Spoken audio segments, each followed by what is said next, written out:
People say that people are taking too much melatonin. They're not taking enough melatonin. Some people are still very sensitive to it and they do best with like 1 milligram to 3 milligrams. That's cool. But all the really good research that we've got on melatonin as like a health promoting agent is in the doses of 20 milligrams. Jeez. The ultimate expert to testosterone, TRT, and sexual health, from issue resolution to optimization, Dave Lee. The main thing that I see dysregulate pregnenolone and DHEA in younger men is nandrolone and tren. Those hormones or analogs seem to dysregulate the pituitary's connection with the thyroid and the adrenals far more than any of the other steroids do. I see a lot of guys thinking they have erectile dysfunction because they can't get it up for some trash they met on Tinder 3 hours ago. That's not erectile dysfunction. The supplement ingredient that causes the most variability across the board is botanicals. Hey, I want to improve their sleep. If I give 100 guys magnesium, I'm going to get probably 90 guys get at least some degree of moving in the right direction. If you give 100 guys ashwagandha, valerian, or chamomile, you're going to get a massively varying response. What are the actual percentage of side effect rates? And if we're going to lump finasteride and dutasteride together, some studies are as low as like 1%, but some are as high as like 11 or 12%. The other problem though is that if you get the side effects from finasteride, it's really bad and it's really serious. Cialis is not clinically effective in any studies for performance anxiety erectile dysfunction, but in practice it is, because the interesting thing is a lot of people will say one of the biggest reasons you shouldn't do porn is dopamine, but you made a different argument. So, headphones? Headphones are nice. I like it because it makes me feel like Joe Rogan. Yep, I like that. I feel like my voice sounds a lot better through the headphones than in real life. I think when you can hear your voice, you pay more attention to how you speak and like deliver. I agree. Yeah. And it also makes me a little bit more conscious of making sure that I'm not ASMRing my audience with my awake apnea. Back when I was a drummer, we would sometimes for a show, you'd get all your drums running through your in-ears so you could hear like all the toms and all the cymbals sounding really cool. That was the most fun time you could have on stage, especially if you have you get a little bit stoned right beforehand and you can just hear all the instruments perfectly in sync. Wonderful. That's awesome. Speaking of the stuff we were just discussing, but yeah, my best friend Dion has recently just started ketamine infusions. So he'd go there in the morning and they would just give him like a whopping dose intravenously of ketamine. And first it started out, I think, like maybe 50 milligrams or something. Yeah. Then finally he went up to like 100 milligrams. Jesus. All at once. And yeah, I think he was like, yeah, dude, I think I saw some aliens and some God and everything. And yeah. Then I saw our best friend Ryan that passed away. Yeah. I started crying. Yep. And I don't really know what else he's learned from that process, but it seems like every time he comes out of it, he's a lot more appreciative. Yeah, I think that those experiences, like there's this analogy I've used kind of to death in a lot of my talks, which is that like if you go get hit by a bus, you're going to learn a lot from surviving that, assuming you survive, right? You're going to learn like not to cross the street without checking for buses because that would have really hurt. But you're going to learn like the fragility of human life. You're going to have learned the importance of telling people that you love them. You're going to learn the importance of spending time in the sunshine because you might not know when you're going to get your last one. Yeah. I think when you have experiences like that, that's the kind of shit you learn, and it takes a while for it to like integrate in over like the course of like weeks and months and even years. But I think when you have like mystical experiences that are like really profound and really strong, you learn just experiential things from them that just change the trajectory of how you view and see the world. And I think that if you can do enough of them in a controlled and safe way, I think that can set you up really, really well for the rest of your life. I believe, at least.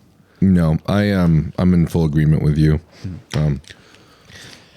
I've discussed in my pod a few times before, but I had a very like cynical view when I was younger, just because my parents are pretty like your typical conservative Asian type of culture.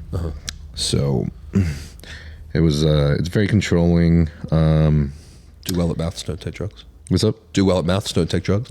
Yeah. And I lived in Texas at the time, So at the time, it was a lot more racist back then.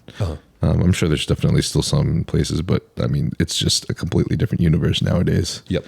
But just being a complete like alien, ostracized, look completely different, being overweight to add on top of that, and everything just caused a lot of cynicism.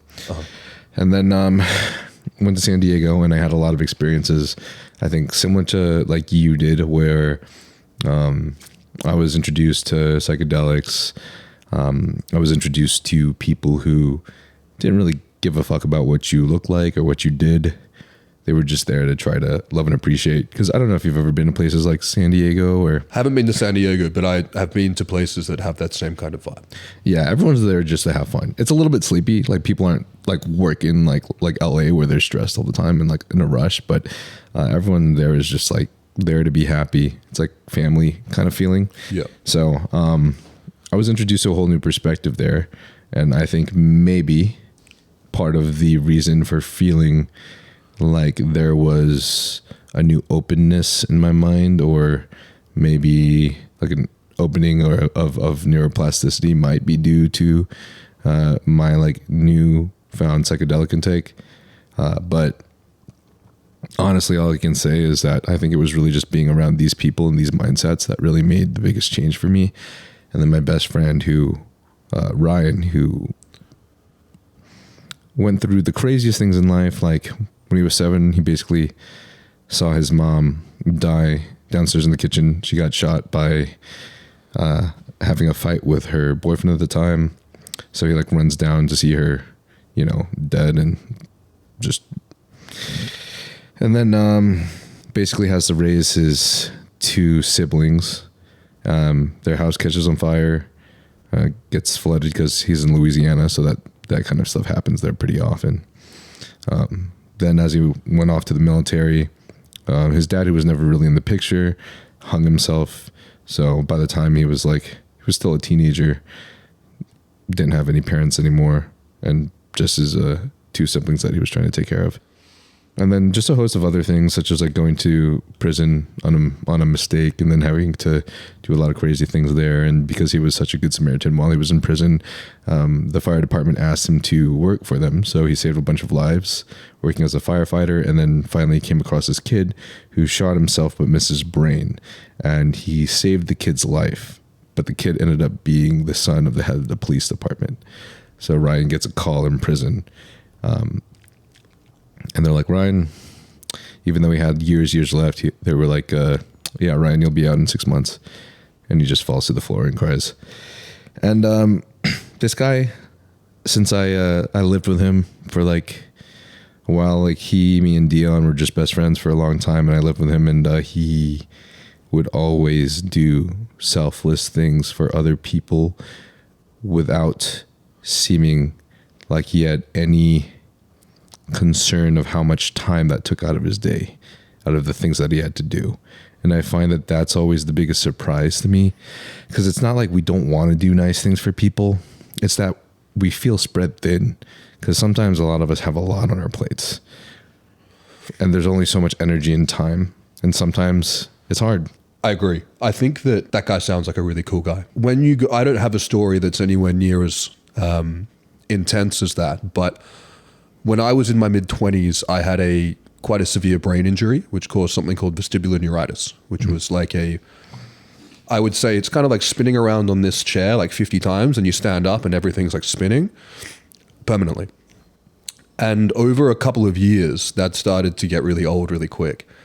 And when the process of getting through that and coming out of that, and, you know, giving up on it multiple times and clawing back at it, you know, being told that it was incurable, and then going to university to find out what the cure was, and, you know, going through all of that and coming through it. When you come out the other side, the world is a different place than it was before you went into that. And I think that one thing, that there's this archetype called the wounded healer, which I think a lot of people in healthcare are. And this would probably be something that your friend Ryan would fall into. And I think the reason why people who've been through something like that, which is a very difficult life-defining experience, is that you realize that when you help other people selflessly, it puts you into flow state, but you also get just as much out of that interaction because you made the world a better place because you were in it. And I think that, like, I know that I used to have a lot of trouble falling asleep. That voice in my mind would keep me awake all the time. And I tried every supplement. I tried every, I taught mindfulness meditation for years. Everything. The way that you shut that voice up at the end of the day is you go to bed proud of yourself. And I find that I'm the most proud of myself at the end of the day if I go, how many people have I positively impacted? Or if I was to drop off tomorrow, was the world a better place because I was in it? Mm-hmm. And if I can do that productively, like I do that for me. And so like when we're doing selfless things for other people, like there's that episode of Friends where I think Chandler's trying to prove there's no such thing as a selfish good deed. And it's like this whole back and forth thing. I think that there is a reward, an intrinsic reward in being selfless for other people.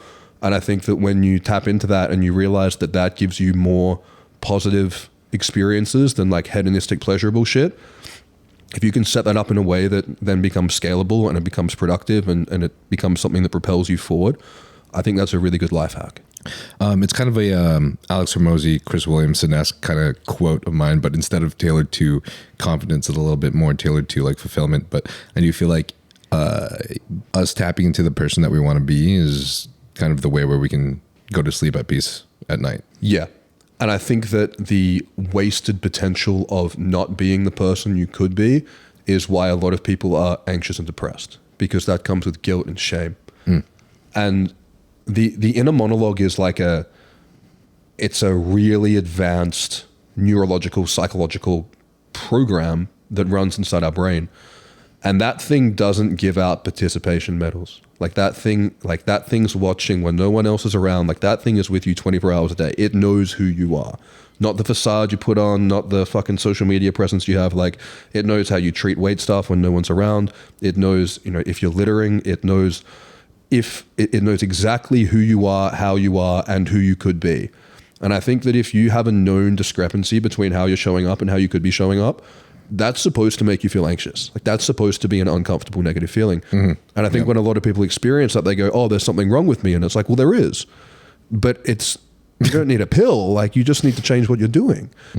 And that internal accountability, I feel like if that's causing you problems and you can correct that and, take it as a weakness and turn it into a strength and go, okay, now I'm actually, living true. And, Christian people would call it living true to the inner voice of God.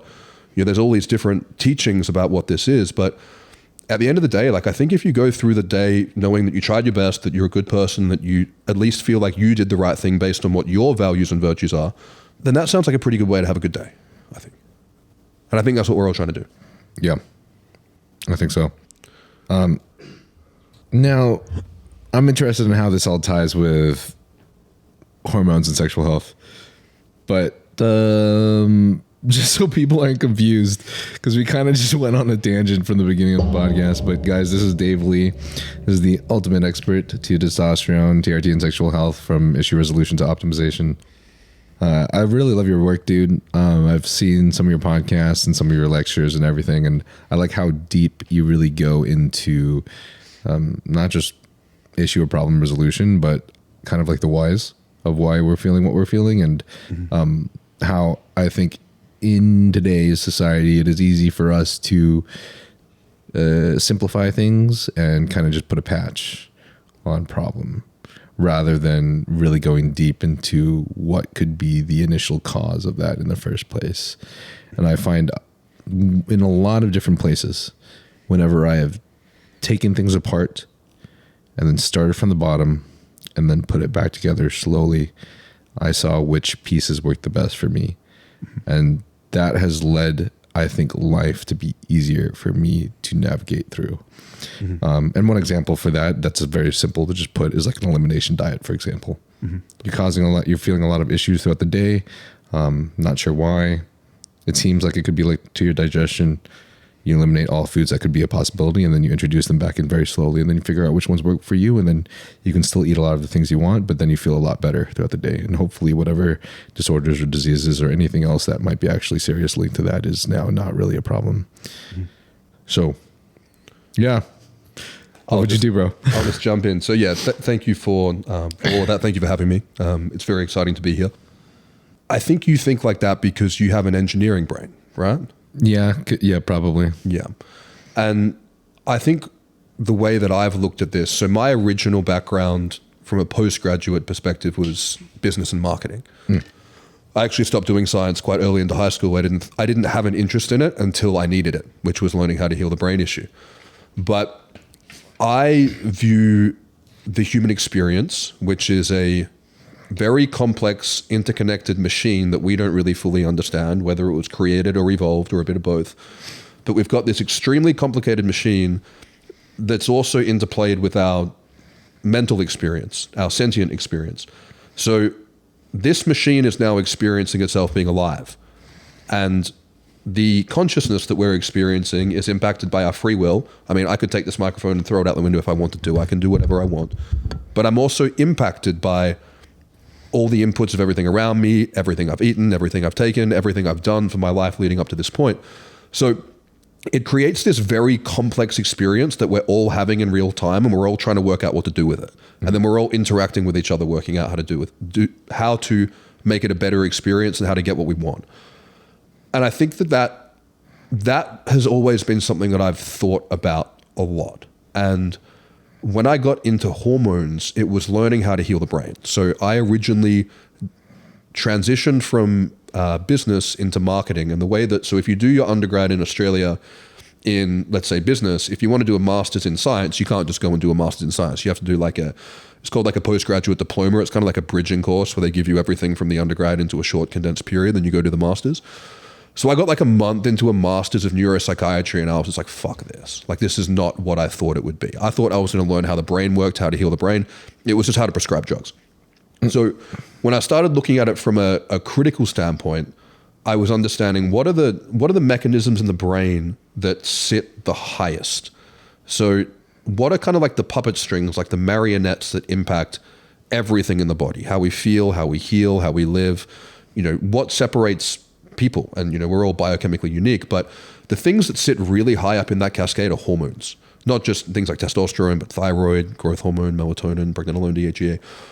And we know how strongly hormones affect humans. Just take a look at, I don't know, any given woman, for example. I mean, they go up and down with their hormones very strongly.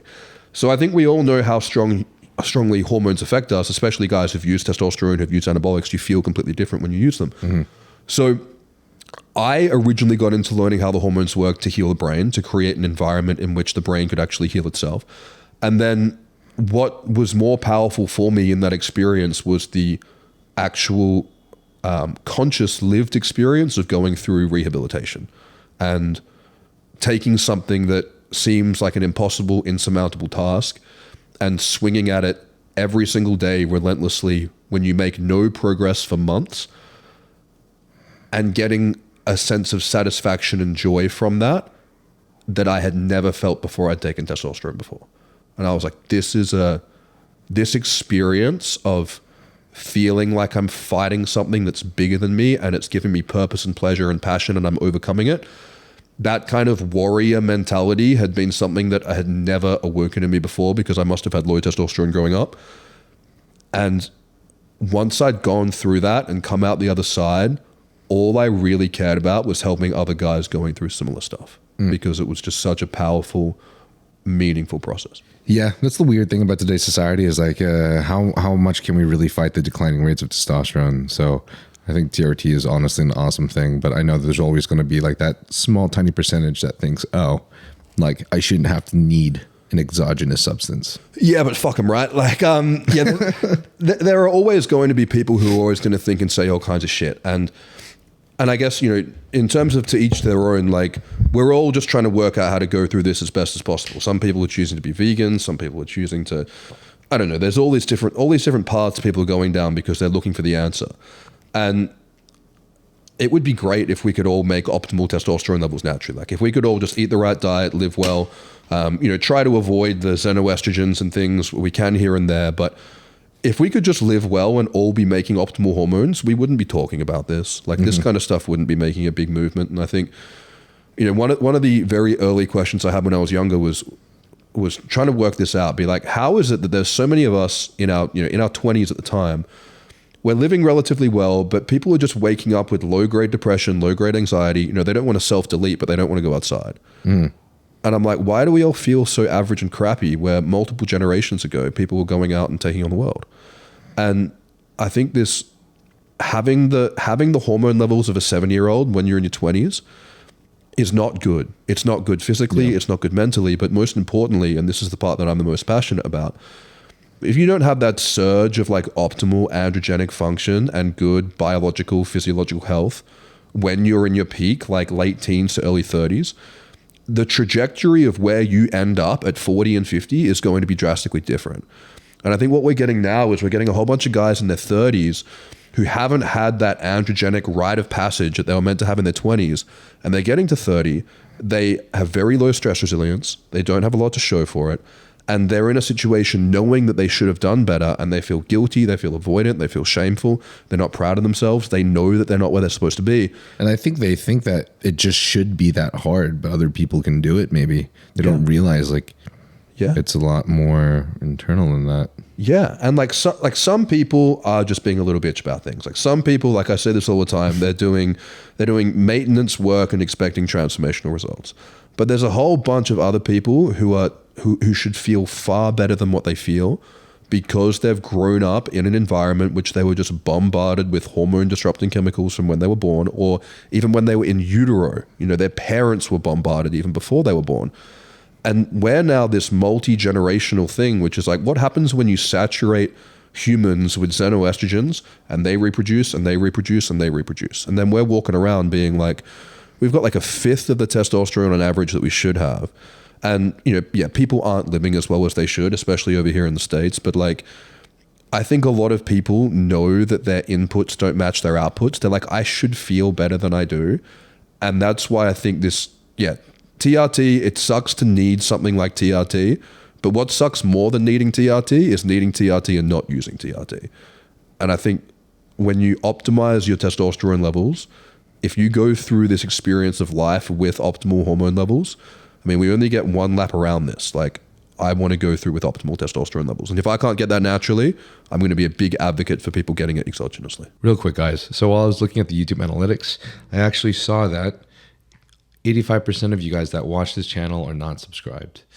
And I want to ask very little of you guys, but if you enjoy this podcast, if you find value in it, then please do me this one favor and subscribe to the channel, because doing so helps me get bigger and greater guests like the guests you are listening to today. Also, this channel is not sponsored, which means only the companies that I work with, which are Young LA and Huge Supplements, are the companies that can help fund this channel by you guys using the code NILE. So code NILE gives you a discount of 15% off of Young LA, and code NILE also gives you a discount of 10% off of Huge Supplements.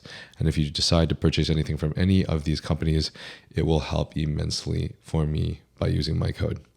And this way, I can travel to other guests, such as Dr. Mike Israetel next week, and also upgrade in equipment to make this podcast bigger and better for you guys. So what are your thoughts about HCG and Clomofine, or at least using some other protocols instead of TRT? Because I know there's a small percentage of people that will fight TRT. Mm-hmm. Yeah. For whatever reason. Yeah. And I think that, in their defense, TRT is a big commitment. It's like getting surgery. It's like, you don't want to get surgery if you don't need surgery. It's invasive. It's more so that if there was a better alternative to TRT, we'd all be using it. So the problem with all of these trends which come in, whether it's HCG monotherapy and Clomofine, for a little while it was like Nandrolone, Kisspeptin, all of these things come and go. I think personally, and I've written a book on this, I think HCG is going to be a chapter that we look back on and go, fuck, what were we thinking then? Personally, that's what I think. So if these things worked and they were what they say they are, they'd be great. The problem is they're not. So when we look at HCG is a female pregnancy hormone. Yep. It doubles roughly every 24 hours when a woman first falls pregnant. And it's really important. If a woman gets pregnant, she's now taking her, daily caloric expenditure of, doing woman stuff. And then now she's also growing a fetus inside her. Like that's going to be a lot of energy being used, but also her life is now really valuable because that's going to be the life that's going to continue on the human race. So HCG does a amazing amount of things for female health in terms of, otherwise if they didn't get that increase in HCG, which stimulates something called cyclic AMP as well as the thyroid, they'd just be in bed all day when they were pregnant. They'd just be snoozing because their body would just be using so much energy to make this kid. So it upregulates a bunch of really important metabolic processes, and I also think it makes them hypervigilant because it keeps them alive. So there's a reason why when the human female is pregnant, she makes HCG instead of luteinizing hormone, because it does different things. Otherwise, she'd just make more LH. So now we have the question of going, okay, well, let's take this female pregnancy hormone and inject it into a man. What's going to happen? And it's like, I know that all this like gender confused stuff is all the rage at the moment. I live in a country that's not politically correct, so I can say that. But this is a really interesting thing, because what we do when we take HCG and put it into a male body, we know what it does in the testicles. It stimulates the Leydig cells in the testicles to make them produce hormones just like luteinizing hormone does. What does it do in the brain? What does it do in the spine? What does it do in all the other peripheral tissues in the body? We don't have a fucking clue. Never been studied, never been looked at. No one knows. And anyone who says they know is just making things up. Will it ever be studied? I don't think anyone's ever going to pay for it. I don't think we're ever going to know. So it's very interesting that guys are going out and doing this and just throwing all caution to the wind. And I hope it works out for them really well. But the important thing to note with HCG is it's still shutting your natural production down. So if you take testosterone or you take HCG, your natural production of these signals from your brain to the testicles are still going to be zeroed out regardless. So would you rather take the thing that's been studied for decades, which is bioidentical, or take the thing that has to be kept in the fridge, that has a 36-hour half-life, that we have no idea what it does to men, that we know it causes feminizing symptoms in men as well, and go, well, which one do I want to use to increase my testosterone? So when you're saying feminizing symptoms, what are you referring to? You're not referring to estrogen from your increase in testosterone. So this is the tricky thing. So the cool thing about this space is a whole bunch of people have done a bunch of like self-experimenting and reported back. So we've got a bunch of really interesting insights. That's why bodybuilding is fascinating. You guys are just like fucking guinea pigs. Yeah, exactly. It's wonderful. So we can learn so much. So the thing that's interesting with HCG is that when guys take it, a good proportion of men, I argue about 30 to 50%, get really strong feminizing side effects. And they're side effects that come across as very estrogenic in nature.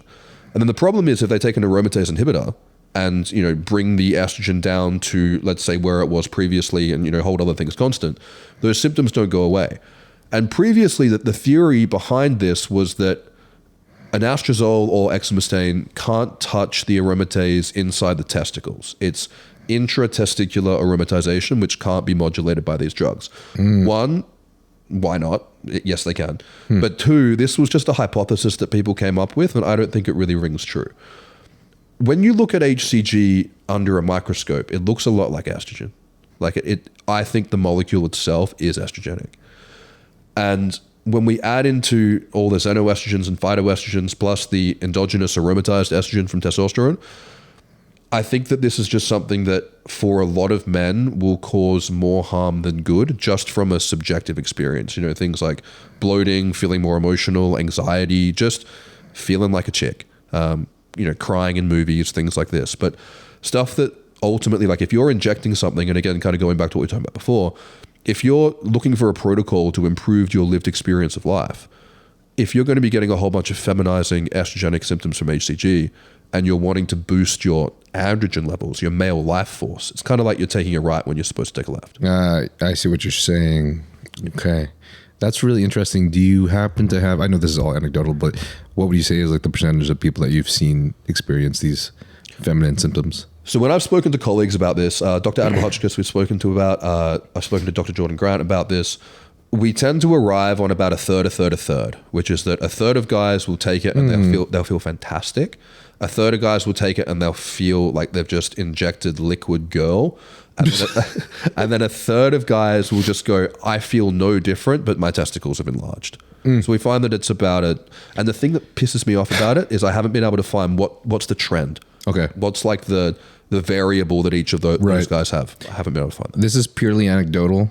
Obviously, it all is. But I was that third category where I don't feel anything. I just feel fine. My testicles get bigger. My loads get bigger. Yep. Fertility definitely increases significantly. Yep. My favorite part. But recently, I think I had increased my dose, but only a small amount. And I was feeling almost estrogen-like symptoms when I felt like I shouldn't be, because I'm pretty confident my estrogen was in range. I get my blood done pretty regularly.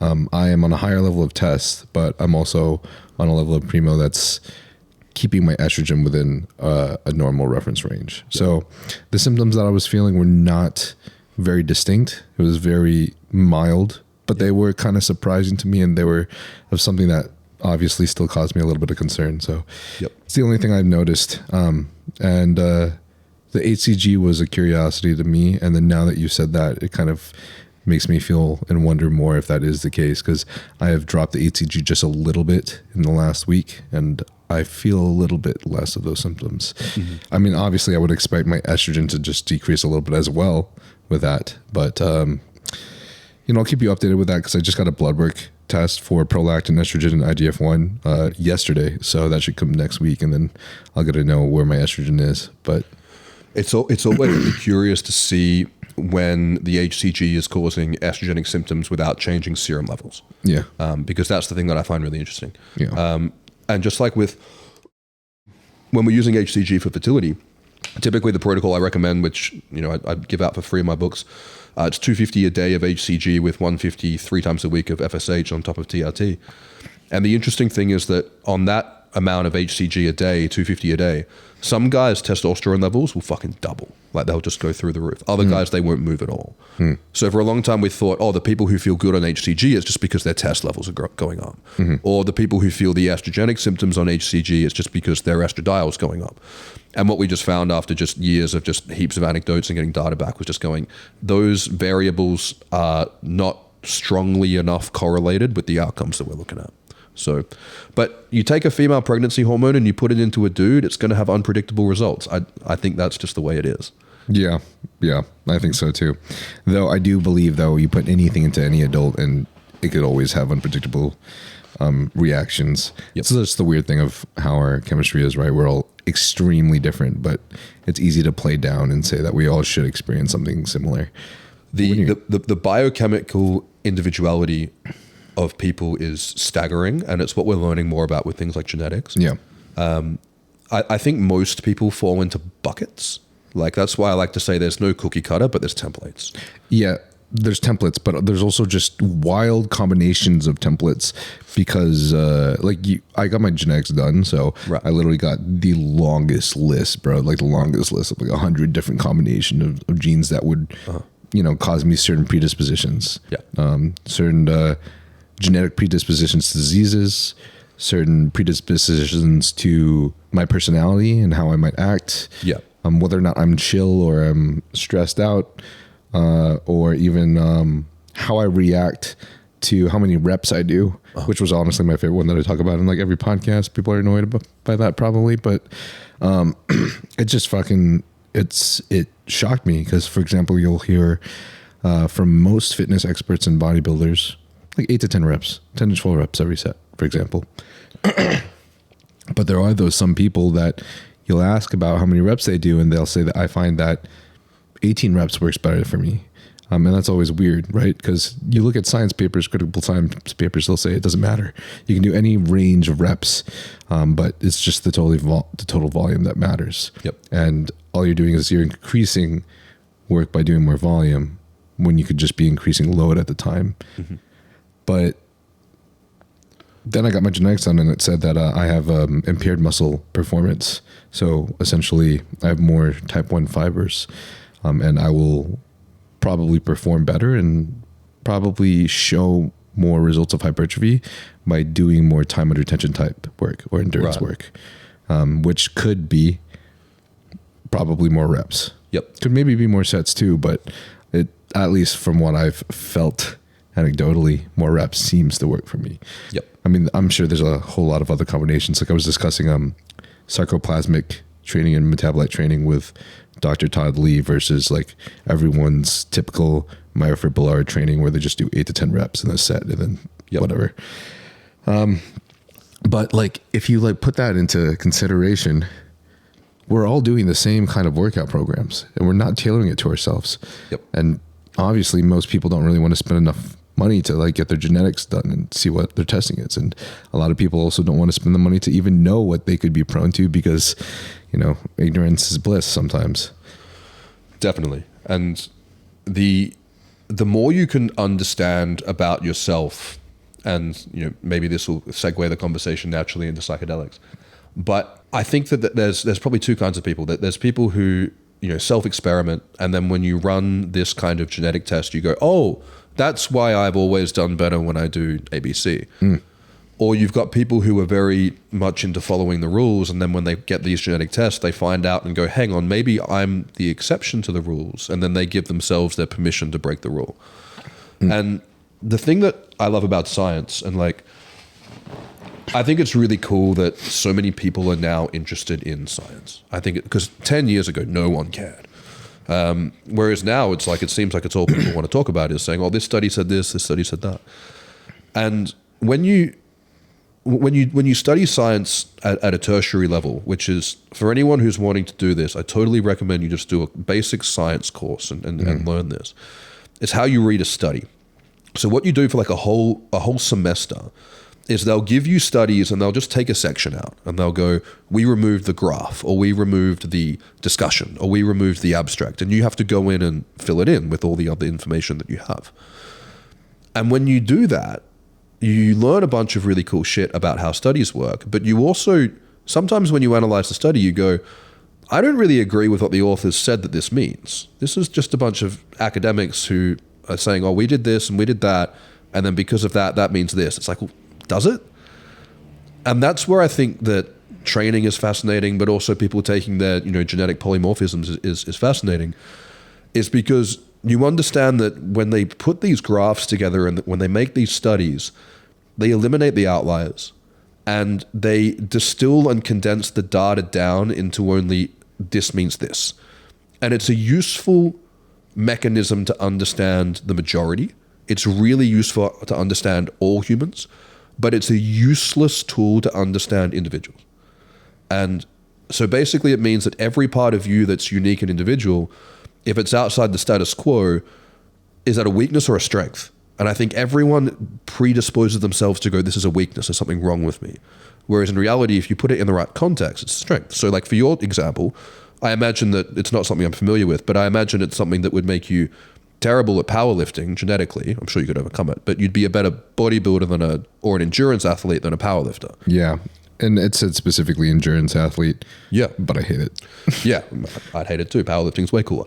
But there's things like this that come up all the time in life where people are like, I can't do this, so I'm shit at this, I'm shit at this, and shit at this. And what you learn from genetics is that for all the things that you have that you suck at, because your bloodline was a dominant bloodline, which is why we're having a conversation today, it also has a whole bunch of counterbalancing really good stuff. So for all the weaknesses you have, you probably also have strengths. And I think so many people are caught up in being like, these are all my weaknesses, I'm fucked, rather than being like, what are all the opportunities that I potentially have for strengths that I just haven't put myself in the right lane for? It's kind of like if you were a four-wheel drive, and I talk about cars all the time, if you were a four-wheel drive and the whole time you've just been Formula One racing your whole life, and then one day you're like, hey, we're all going to go off-roading. And you're like, I'm good at this. Maybe this is my thing the whole time. And all the other Formula One cars are sucking at being off-roaders and you're just absolutely slaying it. I think that's the exciting thing that genetics can unlock for people, is being like, what are my strengths and what am I good at? And I think that the ultimate way to optimize your mental health is to get the foundation of your physical health correct first. Because if your physical health is off, like, you know, for example, if you know, let's just say hypothetically someone's bulking and they're really full and bloated, as like a hypothetical example, you're going to be subjectively experiencing that. Because your brain's going to be telling you a signal from that that's going to be impacting your mental health. So when we extrapolate that out over a lifetime, when people have got these chronic, like if you're eating stuff daily that's not good for you, if you're living in a way every day that's not good for you, and that's adding up over time, then no wonder so many people are going to the doctors asking for antidepressants, anti-anxiety drugs, because they've got all of their internal alignment, like the vehicle is broken, and they're wondering why it doesn't feel good when they drive. Going off of that, so what are the testosterone side effects or TRT side effects that you see most often, and how can we resolve those? From a really kind of basic standpoint, the most common side effect that we'd see from testosterone would be symptoms that would be estrogenic symptoms, what people would typically call. And what's happening is that we are taking an amount of testosterone and we're either putting in too much too quickly, which up until I went to the Olympia the other day, I spoke the year before and then I spoke this year. I'm just in a really good echo chamber of like TRT practitioners and clinics, but I was speaking to people about how like doing like 2 to 3 injections a week with like little insulin syringes, like microdosing it that way. And the looks I was getting from people was like I was like delivering the prophecy. And I was like, how this was like common practice like 5 years ago. So if your protocol's off, you're going to have a bad time. But if your internal health is off, you're going to have a bad time as well. So what we talk about a lot in TRT and also in anabolic steroids, which is not really a space I'm in, but I've kind of in it by association, is this concept of supraphysiological. And the problem is, if you take a guy who's, let's say, 250 pounds, drinking alcohol, he's got fatty liver disease, he's insulin resistant, he's living like shit.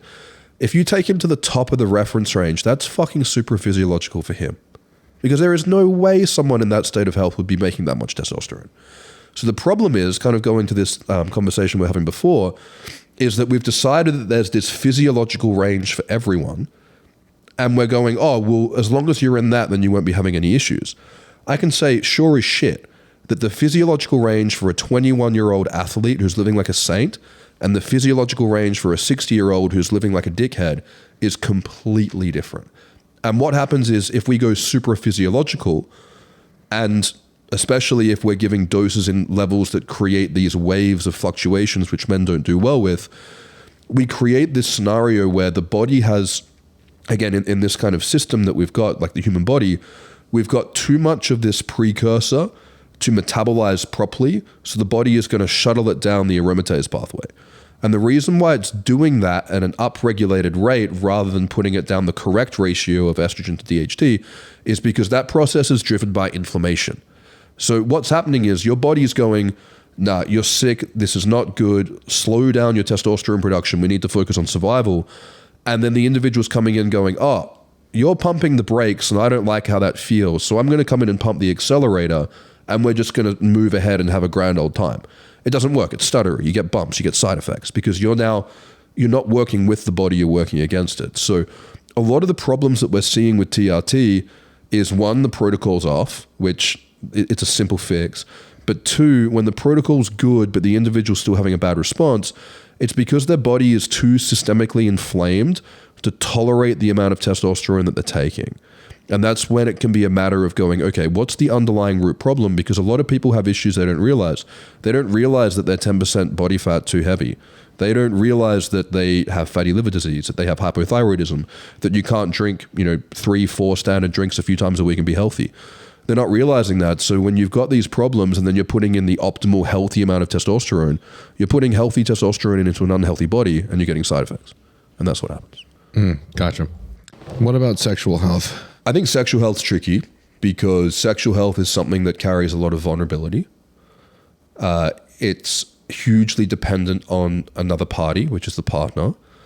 And when you take into account psychological vulnerability and the variable of the relationship and the partner, you create a situation that the practitioner only has a very limited scope over what they can control. Mm-hmm. So I see a lot of guys thinking they have erectile dysfunction because they can't get it up for some trash they met on Tinder 3 hours ago. That's not erectile dysfunction. Like that's not a medical condition. If you don't know the girl and you can't get an erection, you don't need a pill. You need to go out for coffee. I think that's something which I'm seeing a lot of is guys are expecting to have porn star stage performance because they've got X amount of testosterone. Doesn't work like that. You can still be self-conscious, and that will still create a stress response. The more stressed you are, the blood goes away from your extremities. The penis is an extremity. You lose your erection. But we could also say that the stress can also come from things that aren't necessarily self-conscious, right? Like biological stresses. Yeah. Yeah, there's a huge amount of stuff that will cause these stresses, and I think that this is where sexual function is something that's really difficult to troubleshoot, because we can biological fix the foundation. Like younger guys, unless you're really overweight, you shouldn't have a blood flow problem. But if you've got a low androgen problem, the situation is not only are you low in sex drive, but you're low in that internal buffer against the stress response. A lot of the time, guys with low testosterone still jerk off all the fucking time. The problem is that when your testosterone is low, you're not making the thing internally that blocks the effects of cortisol and adrenaline. So, for example, if you're, let's say you bring home a lady that you're particularly attracted to, that's supposed to create a bunch of sensations: excitement, lust, arousal, but also a degree of, I'm self-conscious, what's my performance going to be like, these kind of things. But this is meant to drastically outweigh this. This kind of excitement, arousal, sexually turned on, confidence, bravery, all this stuff, that's meant to outshadow that kind of lingering, second guessing in the back of your head. Once you get going, it all goes away. The problem is that when you take out the high testosterone, all of a sudden that buffer towards the internal effects of that cortisol and stress is gone. So those cortisol and adrenaline molecules are going to be much more active at the receptor sites. So you're going to have a much stronger stress response in any given situation. So not only can this lead to performance anxiety, but it will also lead to guys going, oh, I don't want to take that risk. I don't want to go for that business opportunity. I don't want to go for that thing that's outside my comfort zone. I'm too scared. Because they don't have that internal buffer that's supposed to make you go, yeah, I am scared. Yeah, this stuff is real, but the reward is greater than the risk.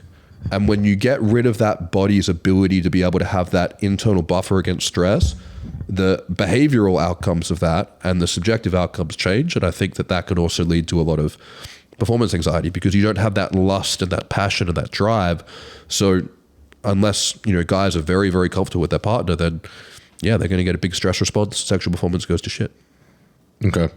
And, there could be, I would actually be interested in just discussing like a variety of reasons why this stress could happen, or why these things could happen. Because I don't think any guy really feels comfortable saying or considering themselves as self-conscious, or sometimes it might be hard for someone to admit something like that. There's some interesting correlations between how self-conscious someone is and their IQ. People who are smarter tend to be more self-aware, and people who are lower IQ tend to be more confident. It's like ignorance is bliss. Right. And a lot of this stuff, I think people get caught up in their heads about. So, and it's kind of like when people go to start TRT. It's supposed to be a big deal. You're supposed to be nervous about it. So when it comes to intimacy and things like this, I think it's important to recognize that this is a very intimate, personal act between two people, and people should take it seriously. And I think that's important. But when it comes to what the stresses can be, I think particularly if you've been on a losing streak, like if you've been in a situation where you've lost your erection in intimacy and it's led to a negative experience, let's say she gets offended, you get embarrassed, whatever can happen in that scenario, depending on the emotional maturity of both parties. I think if that's your basal point of reference for intimacy, that can set you up for a losing streak. And the example that I use for this, and it's if anyone's a boxer and you're like, well, that doesn't make any sense. I know it doesn't make any sense. It's not a literal analogy, but if you take two boxers, one who's never won a fight and one who's won every fight, and let's say for some reason they're going to have a match. When that walkout music is playing, and when you've got the crowd's cheering and everything's going on, the guy who's won every fight, he's going to associate that experience with victory, conquest. Knocking the other guy out, winning. So that association, he's going to go, okay, these butterflies in my stomach, this tightness in my chest, this is associated with like excitement and, going and doing something really fantastic and big and riveting. Whereas the guy who's lost every fight, he's associating that experience with, I'm going to get knocked out, I'm going to lose, I'm going to be embarrassed, it's going to hurt. Yeah. But it's the same physiological sensation of the tightness in the stomach, the butterflies, the sweating, the heart rate. So The problem is if a guy's had a losing streak where he's lost his erections, when he gets into that intimacy setting again, all those biological triggers are now going to be associated with a negative psychological outcome. And that's going to just flood that stress cascade. Gotcha. Because once you have a big stress response, cortisol's got a half-life of like 40 minutes. So if you've dumped a whole bunch of stress in that scenario, unless she gives you a really good massage and plays some really it can be difficult to come back from that. Gotcha. That reminds me of like the stress is success mindset that Huberman has discussed. Yep. You familiar with that? Yep. Do you happen to have any ways that you would recommend that somebody or a man like get to that point?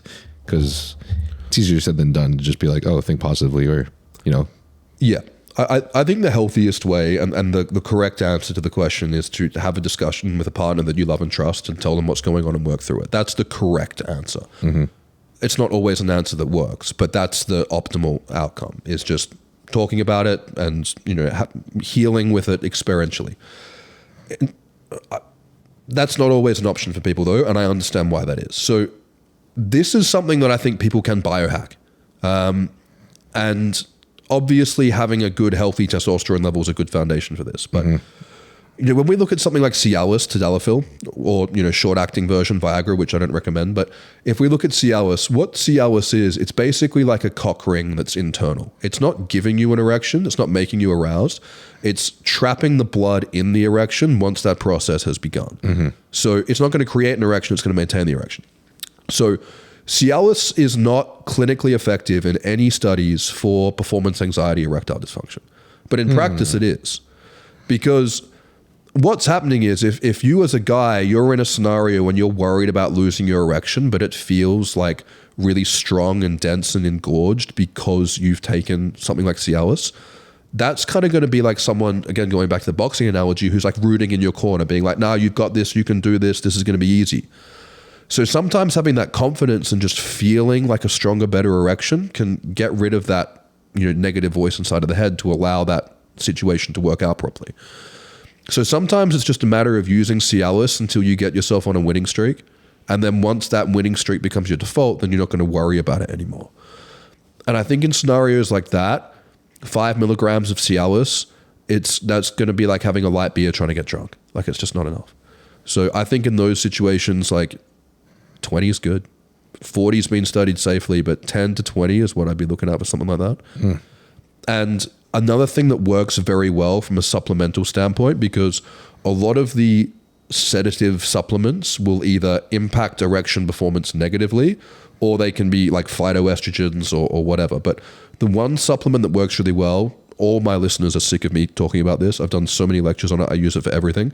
Phosphatidylserine inhibits the response of the adrenaline production to the amygdala, which is the part of the brain that signals the adrenal glands. Mm-hmm. And this is actually tested in athletes. They put them on a stress test, they make them run, and the group of athletes who don't take the supplement produce a stress response. The ones who take the phosphatidylserine don't produce a stress response. So if you take like a clinical dose, which is like 600 milligrams, I recommend the Thorne one. If you've got an affiliate company that makes them, recommend that one. The Thorne one works well. The Jarrow one works well, but like 600 milligrams of that with like 20 milligrams of tadalafil prior to intimacy, and using that until it's no longer needed so you get on a winning streak, that's how you can get out of that. There was something that I heard you discussing that I'm very interested in talking about. So things that guys may be taking or may be on that might be affecting their sexual health or sexual performance.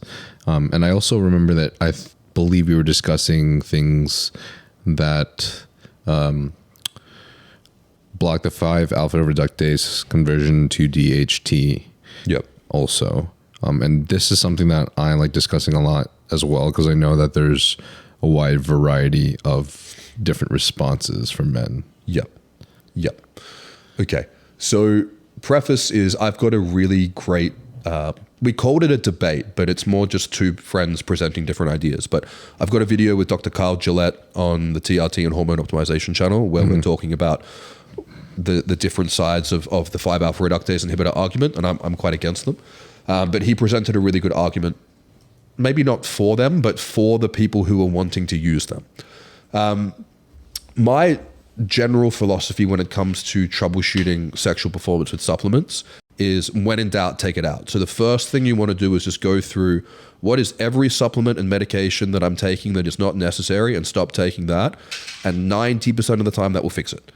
Because someone could be that 1 in 100 where you hyper respond to some flavonoid or whatever that's in curcumin, ashwagandha, fucking ginseng, whatever. So if you're taking a bunch of different supplements and a bunch of different pre-workouts and intra-workouts and post-workouts that have got all these different ingredients, just stop taking all of them for like a couple of weeks and see if it gets better. And then you can create a process of elimination, like what you were talking about with elimination before. What type of ingredients, though, in particular? Typically botanicals. Botanicals are the supplement ingredient that causes the most variability across the board is botanicals. So for example, if I take 100 guys and I'm like, hey, I want to improve their sleep. If I give 100 guys magnesium, I'm going to get probably 90 guys get at least some degree of moving in the right direction, because it's a fucking electrolyte. If you give 100 guys ashwagandha or 100 guys valerian or chamomile, you're going to get a massively varying response. Some really, really good, some really, really bad, but a whole bunch of side effects, a whole bunch of non-responders, some guys being like, it kept me up. This is because botanicals have so many different bioavailable and bioactive compounds in them that interact with a laundry list of systems in the body. Systems. So if you go on like examine.com and look at like any of these, like chamomile, valerian, ginseng, anything, you can see that there are compounds and constituents in there that interact with virtually every different system in the body. So if you're taking like a cocktail of just a whole bunch of stuff, it's basically just like a lottery as to whether it's going to do you favors or not. So I think cutting out everything that's not essential, but especially botanicals. So when I say botanicals, I mean anything plant-based, herbal, any of those extracts, things like that, drop them all out. And then if they're working for you, you can put them back in. But that's a good thing to look at. The other ones that will impact sexual performance, so yeah, anything that will inhibit the conversion to DHT. For guys who don't react well to them, HCG, DHEA, Pregnenolone can cause problems for some guys as well, but can be a miracle for others. Anything that in isolation increases serotonin, so SSRIs, tryptophan, 5-HTP, those can all cause issues for guys as well. A lot of supplements will do more harm than good from a sexual performance standpoint, unless we're talking about a very small list of things like creatine, protein powder, collagen powder, liver capsules, things like that are relatively benign across the board. I'd say that most supplements can be a curveball for sexual performance. Gotcha. Interesting. I'm one of the guys that HCG works well with in terms of sexual arousal, which is nice, instead of the opposite. And then what is the other thing I was thinking before I was brain farting? I also can seemingly take Finasteride without any issues. I'm on Finasteride and minoxidil, and I seem to not be having any issues related to that. At least when I jumped on, I didn't notice any difference, and I haven't noticed any differences since, which is awesome, because the side effects are obviously very, very, very, very scary for a lot of guys. But I've heard that the percentage is extremely small. Yet, anecdotally, whenever we listen to any of these lectures or podcasts with hormone or HRT professionals or experts, seems like anecdotally it's a lot more common. Yeah. And I think there's a couple of factors for that. So when we look at the studies, and this is something I summarized in the debate because I really wanted to be like, well, what are the actual percentage of side effect rates? And if we're going to lump finasteride and dutasteride together, some studies are as low as like 1%. But some are as high as like 11 or 12%. The other problem, though, is that how many men in these studies get side effects but just stop taking the drug and just drop out? They don't actually come back and report the side effect. I think the real reason why we hear so much about it, though, is that if you get the side effects from finasteride, it's really fucking bad and it's really fucking serious. And I think that's why it comes up more. I do too. And I think when it comes to taking these medications, I think people should be able to take what they want to take as long as there's informed consent. And the part that I come back to as a big advocate for not using them, unless people really want to use them, is that, and people can read about this because I put the link up in that debate. There was a class action against Merck, which is the company that makes finasteride, for permanent side effects after discontinuation. And they lost. They had to pay out like $8 million. But the most important part, and you can read the transcript, it's right there. I don't know how to pronounce the website, Reuters, Reuters. I don't know what the correct pronunciation is, but on stand, the manufacturers of the drug revealed that they were aware of the permanent side effects after discontinuation, but chose not to mention that because they knew it would impact the sale of the drug negatively. So when people go, oh, the side effects don't exist, I'm like, the company that makes it literally admitted on stand that they suppressed it. It's like, that argument is now like a moot point. But I guess the question that we have to look at, and this was my kind of side of the debate with it, is that if it's not causing you any acute side effects at the moment, is it going to potentially cause chronic side effects? Like, is blocking that receptor long-term going to lead to detriment? And then Kyle, who I had the debate with, he was kind of the perspective that it could actually lead to benefits in terms of improving. His argument was cardiovascular and prostate health, which we kind of disagreed with. But that's why I think it's such an interesting debate and topic at the moment. And a lot of these areas in this field is that everything kind of is still evolving. This is a space that we're still learning about.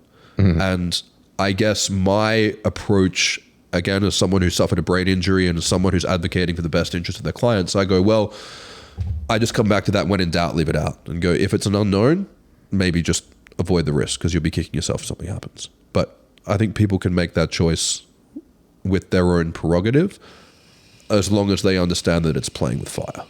Gotcha. And you normally advise people just never to touch it? Yes. If people ask my opinion on it, I just go, don't touch it. I wouldn't.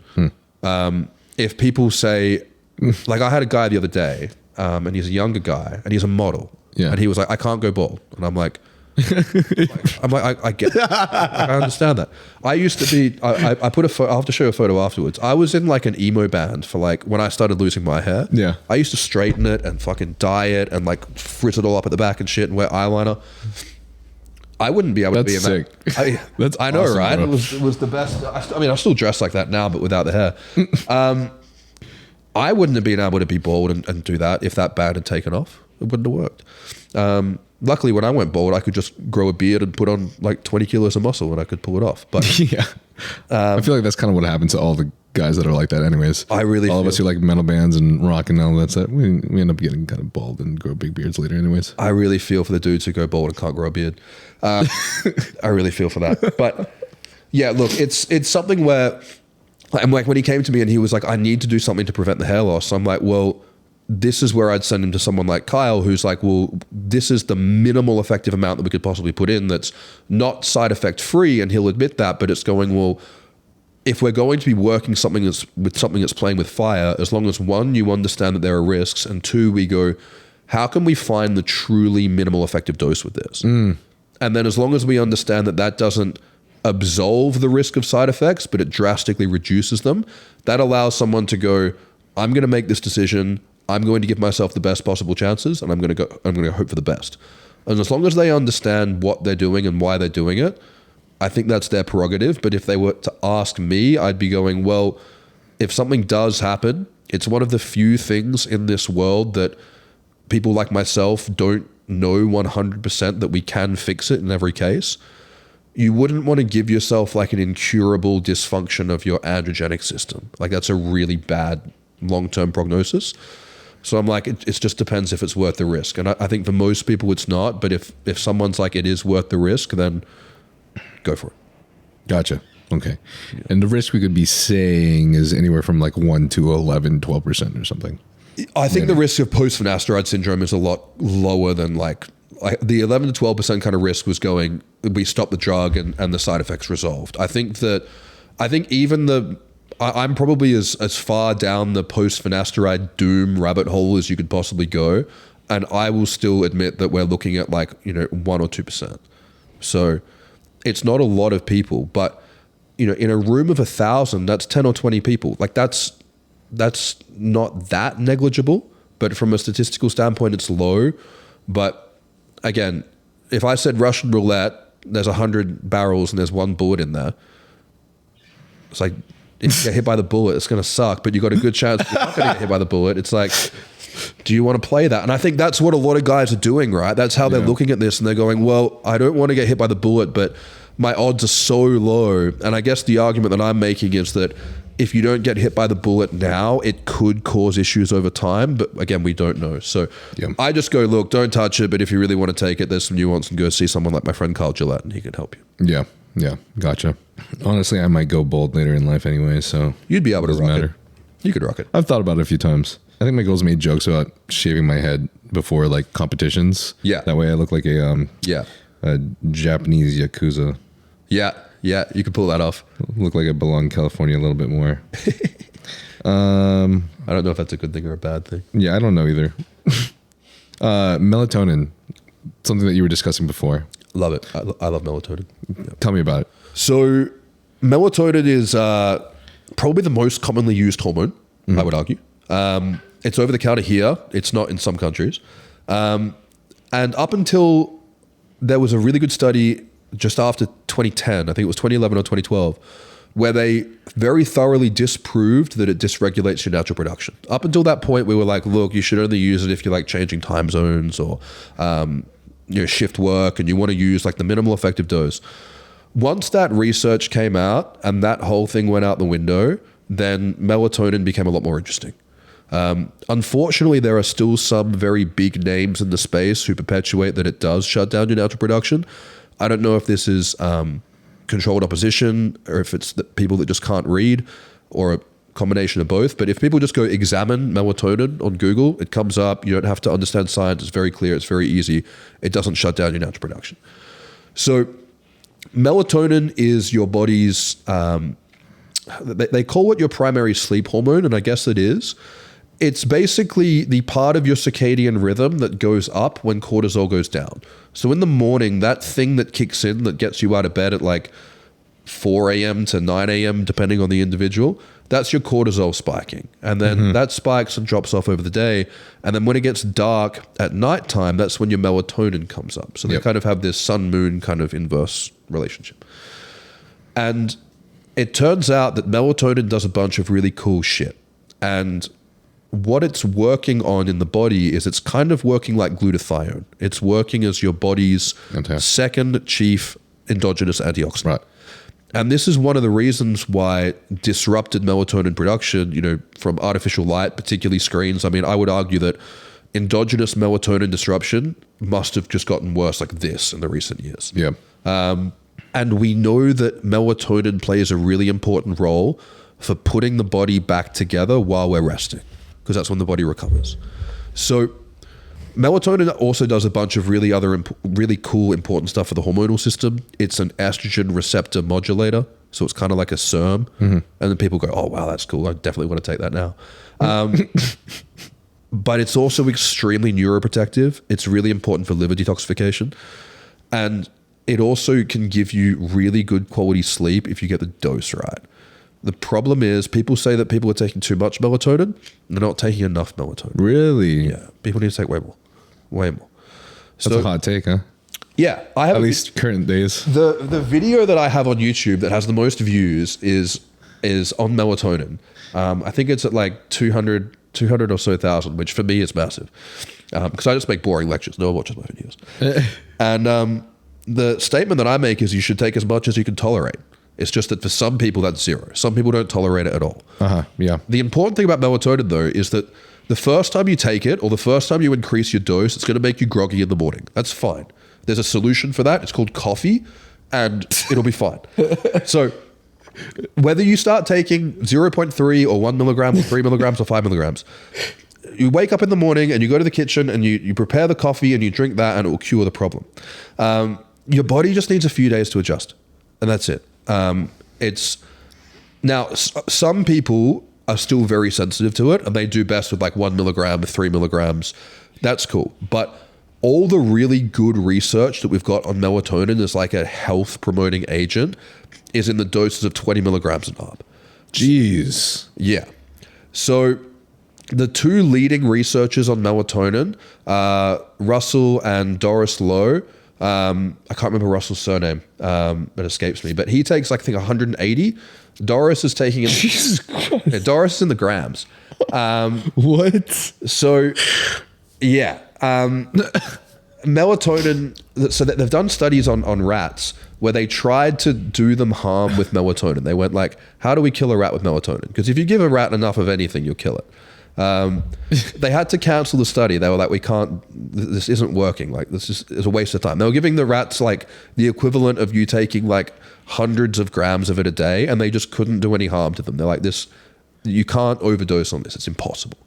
So the only problem is if you take too much, which, if you're really sick, it would still be beneficial. But for the average guy wanting to optimize your health, you basically just want to make sure that it's cleared your body by the time that your cortisol peaks in the morning. So that's what I'm saying. You want to take the most you can tolerate without it impacting your morning cortisol production. Gotcha. And for most people, in my experience, it's between 5 and 20 milligrams. And if someone's got the thing that I found melatonin shines the most for is if you've got an issue with like herniated discs, if you've got like severe problem in like your skeletal system, which makes it difficult to fall asleep.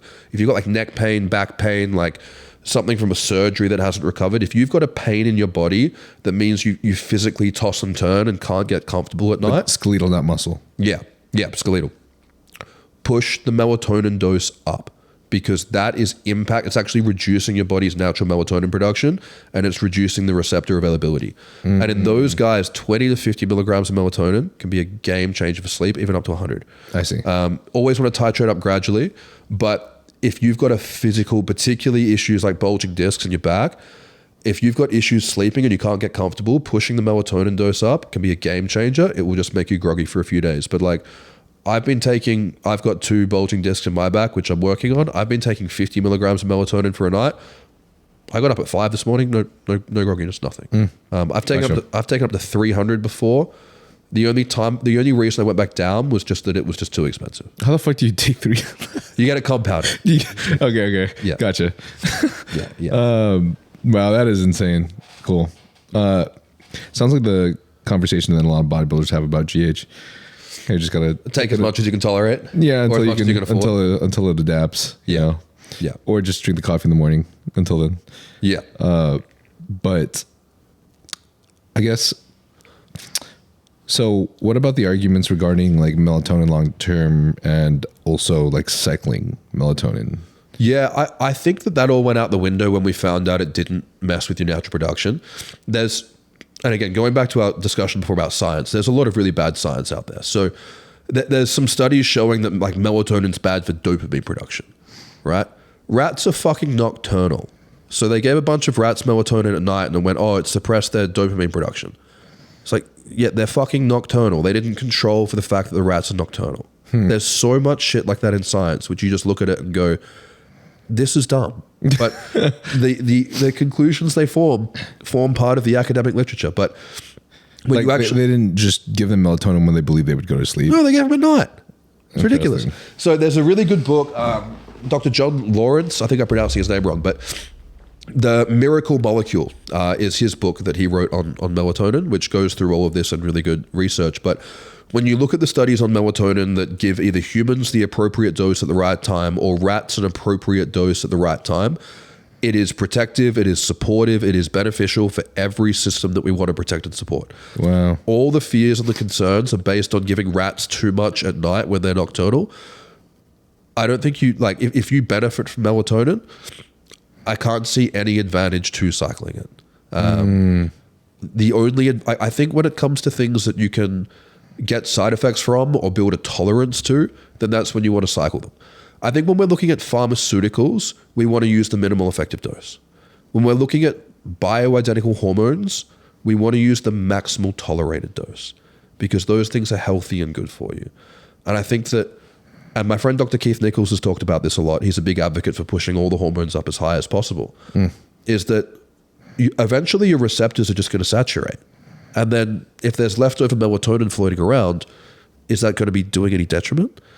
That's at least because it's melatonin and it seems not to be very many side effects and there isn't, right? Exactly. On the other side, like if you're a bodybuilder and you're taking gear and you're saturating your levels out, at one point you are going to have some pretty serious side effects from something like, because testosterone with saturated receptors will cause like a variety of crazy side effects.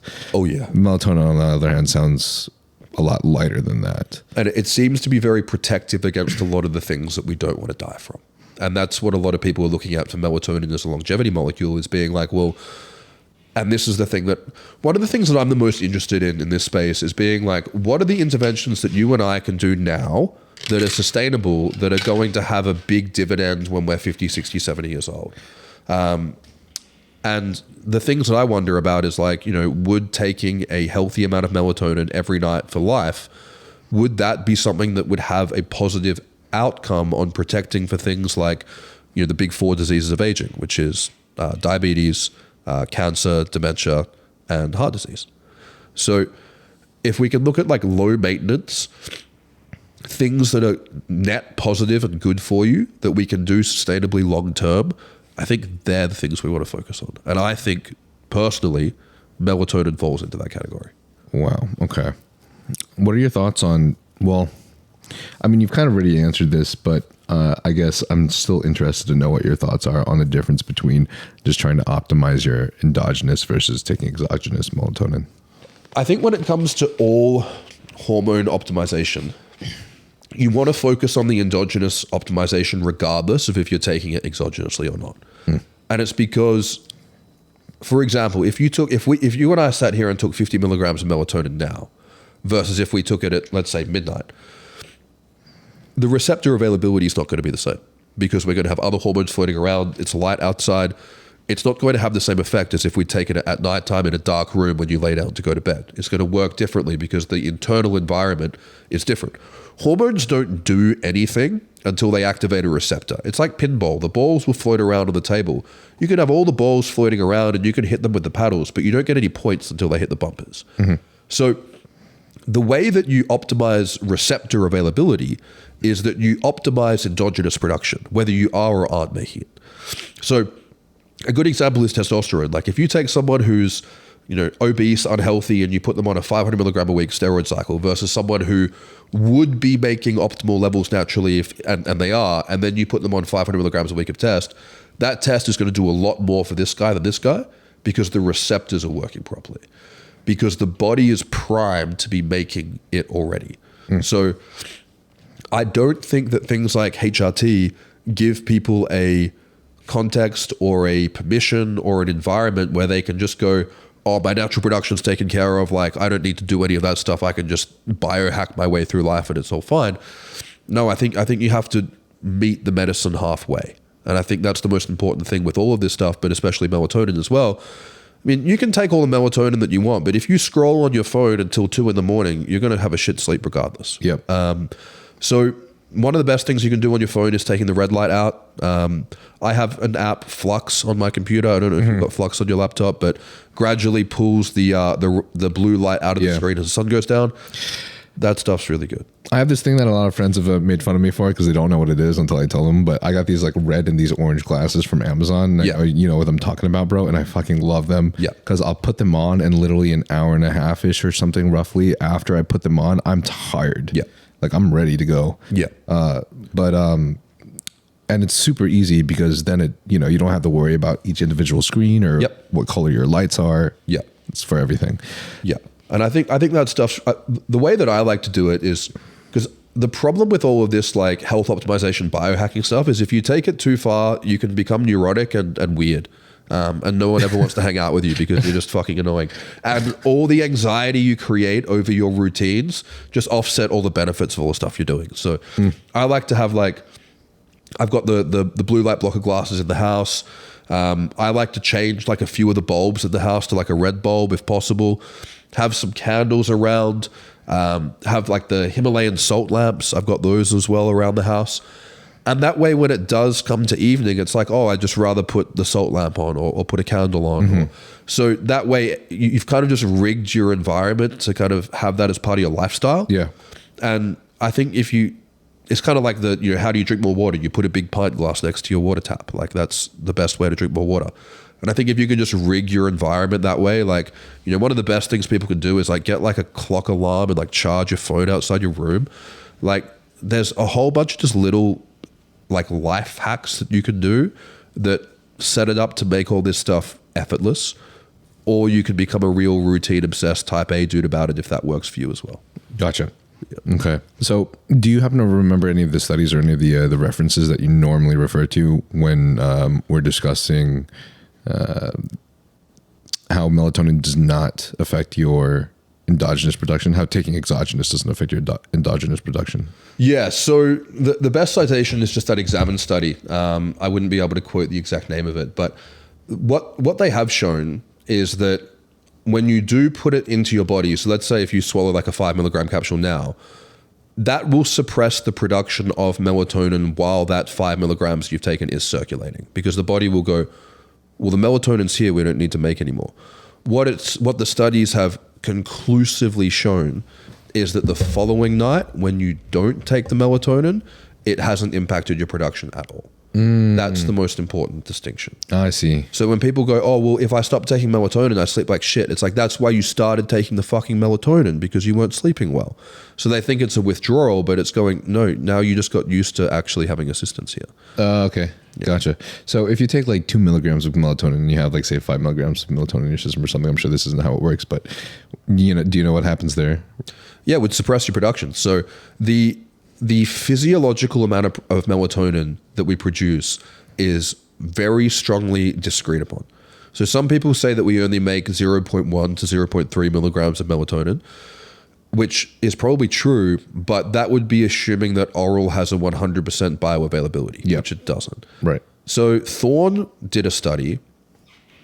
Either they did it or they funded it, but it's the study they publish where they showed that depending on the individual, it was 3 to 10 milligrams of melatonin that allowed people to come up to an optimal therapeutic amount. Ooh. And that's what we find in practice as well, is that 3 to 5 up to 10 milligrams of melatonin is the amount that most people will use. Wow. So although, and then the question is, if we're going, well, the physiological amount is 0.3 milligrams, is that the amount of the average person who's going on their phone all day and watching a movie before bedtime? At what hour did they pull that melatonin from? Because that's going to be different every hour of the night. So I think it's more beneficial to go, at what point when we keep pushing the melatonin up, do people stop sleeping better? That's what we all want to know, is why we're fucking taking melatonin is to sleep better. And they found that in most of the studies, people do better with more melatonin up to about 5 milligrams, but then people who had trouble sleeping did better with 10 to even 20 milligrams of melatonin. Yeah.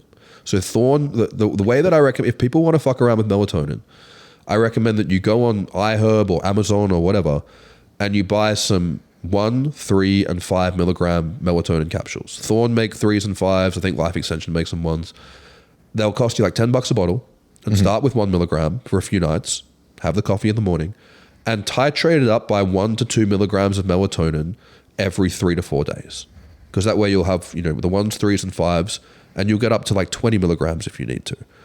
And you keep titrating it up. And I'm totally borrowing this. I'm going to say I inherited this from the late Dr. John Chrysler. This was his recommendation. I didn't come up with this. So you take that every night, and then once you get to the point where your sleep gets worse, so if you go, my sleep's now broken, I'm waking up more during the night, maybe I'm having some distressing dreams or something like that, that means you've taken too much. If your sleep quality suffers, then you have to back it back down. And yeah, what we've found is 5 to 20 milligrams of melatonin works best for most people.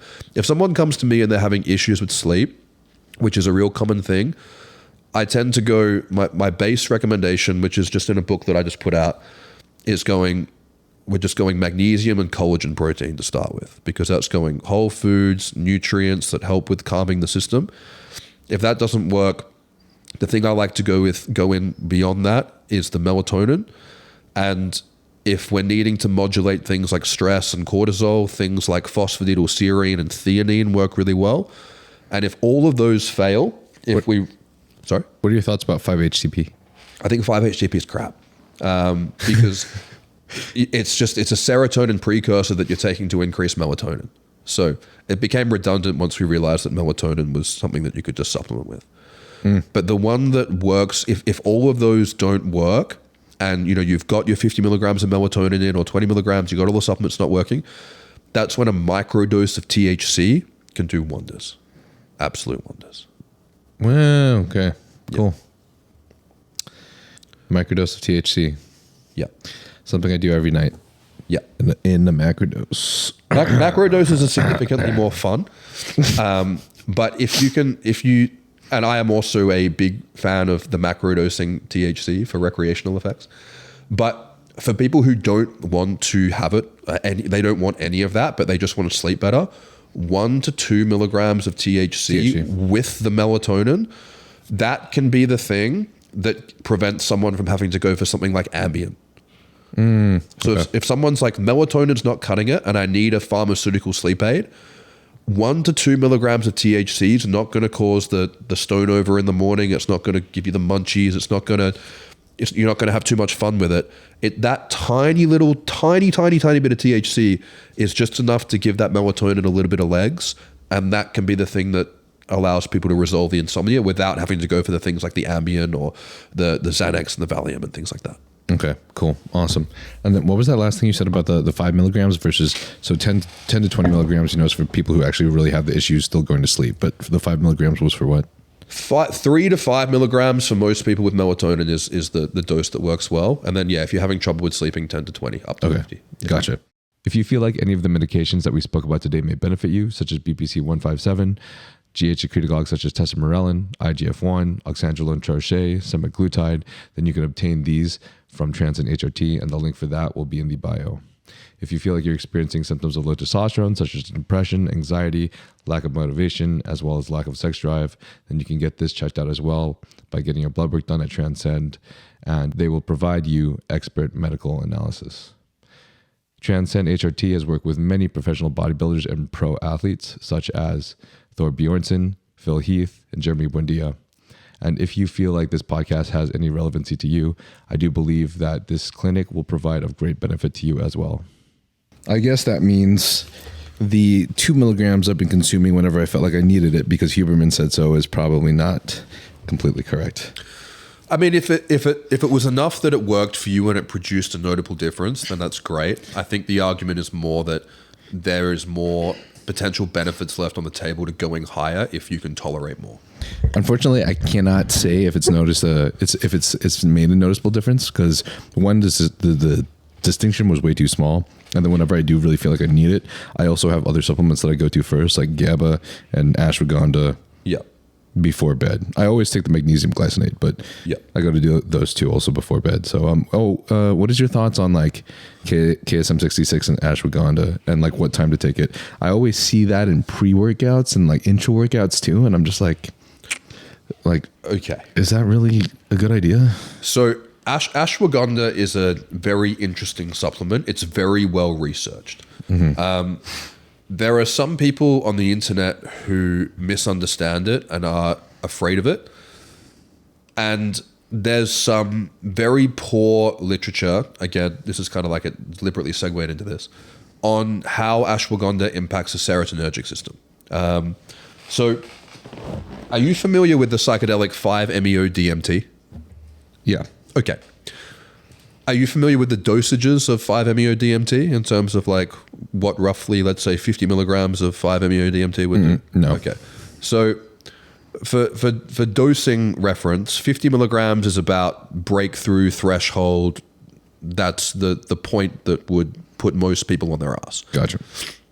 So they did a study where they took two groups of rats and they made them do something called a shiver test, which is where they basically make them swim in water that they would usually drown in. And then they wait until they're right about to drown, and then they take them out of the water and see what happens.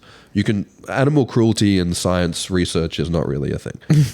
So anyway, they gave the group, I'm going to get the dose wrong off the top of my head, but they gave them the equivalent of giving a human like 8 to 10 breakthrough doses of 5-MeO-DMT before the swim test. Mm-hmm. And then they gave them ashwagandha. And then they took them both out and they went, both of those groups of rats shivered in a similar way. And that means that the ashwagandha works on the same serotonin system as the 5-MeO-DMT. Like, that's fucking retarded. Like, that makes like literally no sense. Because no scientist in the study had actually ever done 5-MeO-DMT or knew what it was.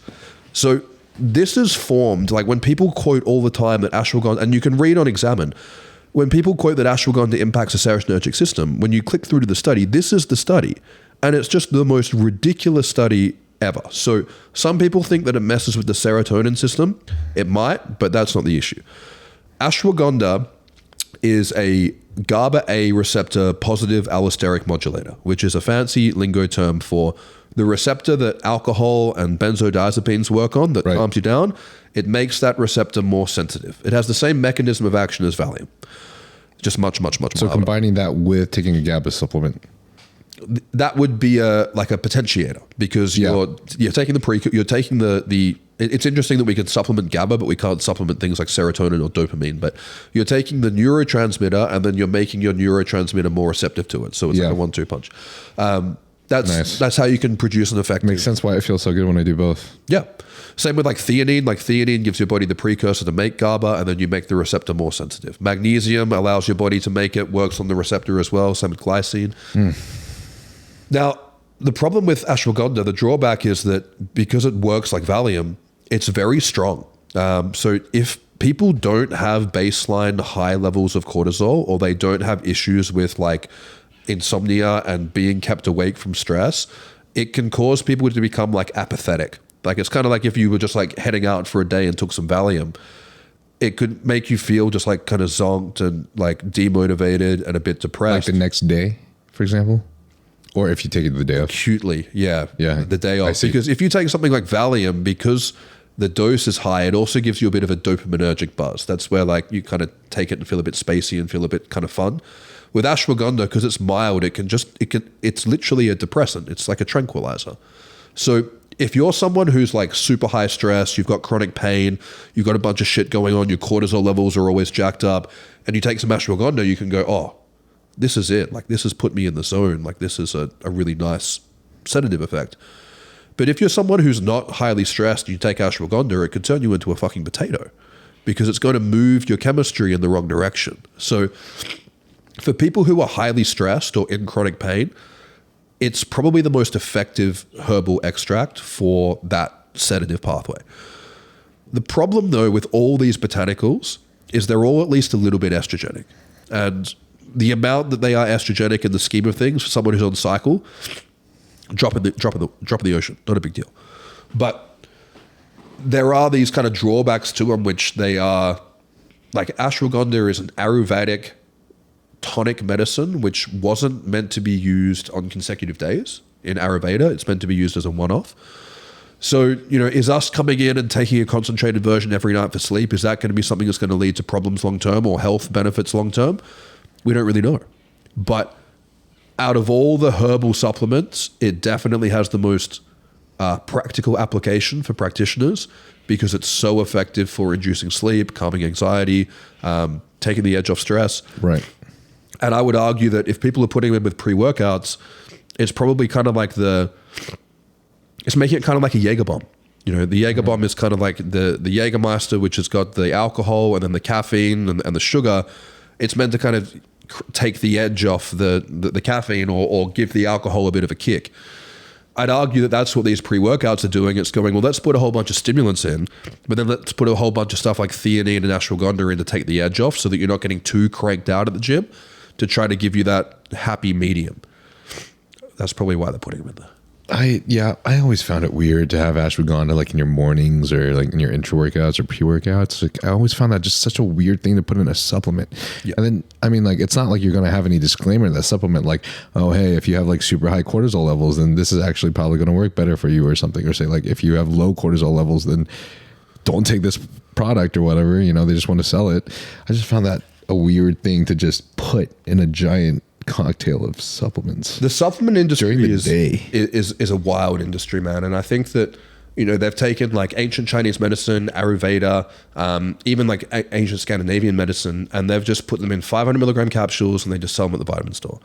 And, these are powerful medicines that have been used for a long time, that people would study and practice for years before they use them on people. And it's something that, we don't really know in terms of what it's going to do long term and if it's that big of a deal. But it's one of the reasons I say to my guys, like when we're troubleshooting shit, I'm like, just everything that's not food, just take it out. Just go back to basics. And the reason why I recommend that is that so many times when they do this, it was one of the dozen ingredients in the 5 different products that they were taking, which they didn't need, that was just interacting with them in a bad way. And sexual dysfunction, issues sleeping, issues focusing, brain fog, that kind of stuff. I mean, these are all these like mild, low-grade things that come up when something's out of alignment. Interesting. Cool. Have you ever noticed any effects of like nootropic mushrooms or lion's mane or any of these things long term in a detrimental way? No. The lion's mane one is interesting because it's technically a 5-alpha reductase inhibitor. I don't eat vegan food, but like I've seen vegan restaurants where like they'll cook that thing up like a steak and put it on pizza. Yeah. Like you eat it. I ate a lion's mane steak just because I was curious what it tasted like. Was it good? Well, I was wondering if I was going to see like the universe afterwards, but I didn't. Nothing. So I don't think, and again, like maybe if you took a very concentrated capsule with a very highly targeted version of the active ingredient, could you cause some damage? Maybe. I wouldn't be the guinea pig who found out, but I think these medicinal mushroom products are great.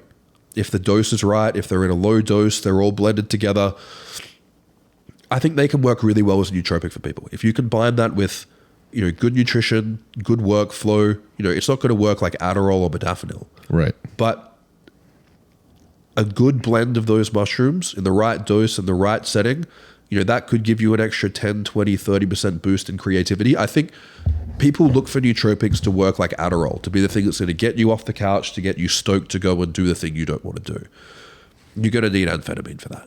Yeah. But the thing that's going to take you from being in, like if you're already in the state you need to be in, that's going to enhance and perpetuate that further, whether it's like creative work or flow state work, or you've just got good discipline and work ethic and you want to take it to the next level, I think medicinal mushroom complexes where they're all balanced together can be a great mechanism for that to happen. Okay, that's cool to hear. I agree with that too. So whenever I do podcast, for example, because like we were just discussing off the podcast, whenever I'm digesting food and I have to digest large amounts of food for bodybuilding, my brain states like, no, man, like I can't, it's so hard to work. It's so slow. Yeah. But during a podcast, for example, I'll make sure I'm not digesting too much food. And then I'll take something like lion's mane cordyceps in a compound. So like 500 to 800 milligrams of each. Yep. And then I'll take something like, for example, Aubrey Marcus and Joe Rogan's On It Alpha Brain product, which has alpha GPC in it. This combo for me almost makes me feel like my brain is working in 1.5 to 2 times speed, which is amazing. I feel phenomenal on it. I do notice though, some people make the argument that with some of these things you can take it every day, but for me, I've noticed it works best if I only take it on the day that I need to do the thing. So if I have 1 podcast or 2 podcasts a week, I'll take it on those days, and then off on the off days. If I take those days off, I find that I feel better and I work better taking the supplement on the day that I'm on. And it's always been like that for some reason. Now for the mushrooms particularly, I'm not sure if that's the case. But at least for the supplements that have things like alpha GPC and like whatever on it, whatever else that product has, I notice it's best when I do cycle it. Yeah. I think if you're trying to get a subjective effect from anything, any supplement experience, then cycling it is going to be the thing that's going to make the difference.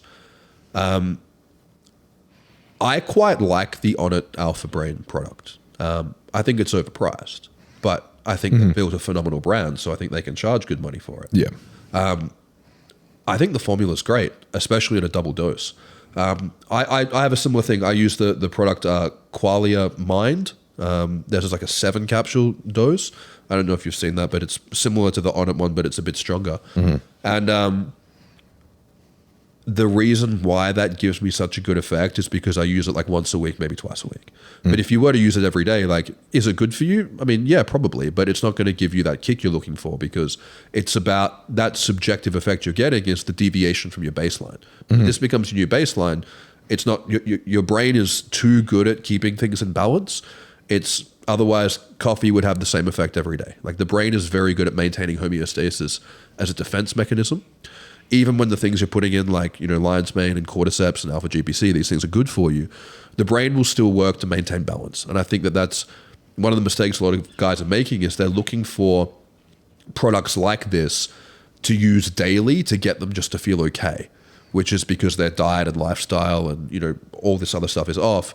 What we want to do is get to the point where day to day you don't feel like you need anything like that. But when it comes to doing something like a podcast or writing a book or getting through like a mountain of work that you don't want to do 1 to 2 times a week, using something like that can be great. And I think pre-workouts are the same. Like, you don't want to have to take a pre-workout with like 300 milligrams of caffeine just to go and hit arms 5 days a week.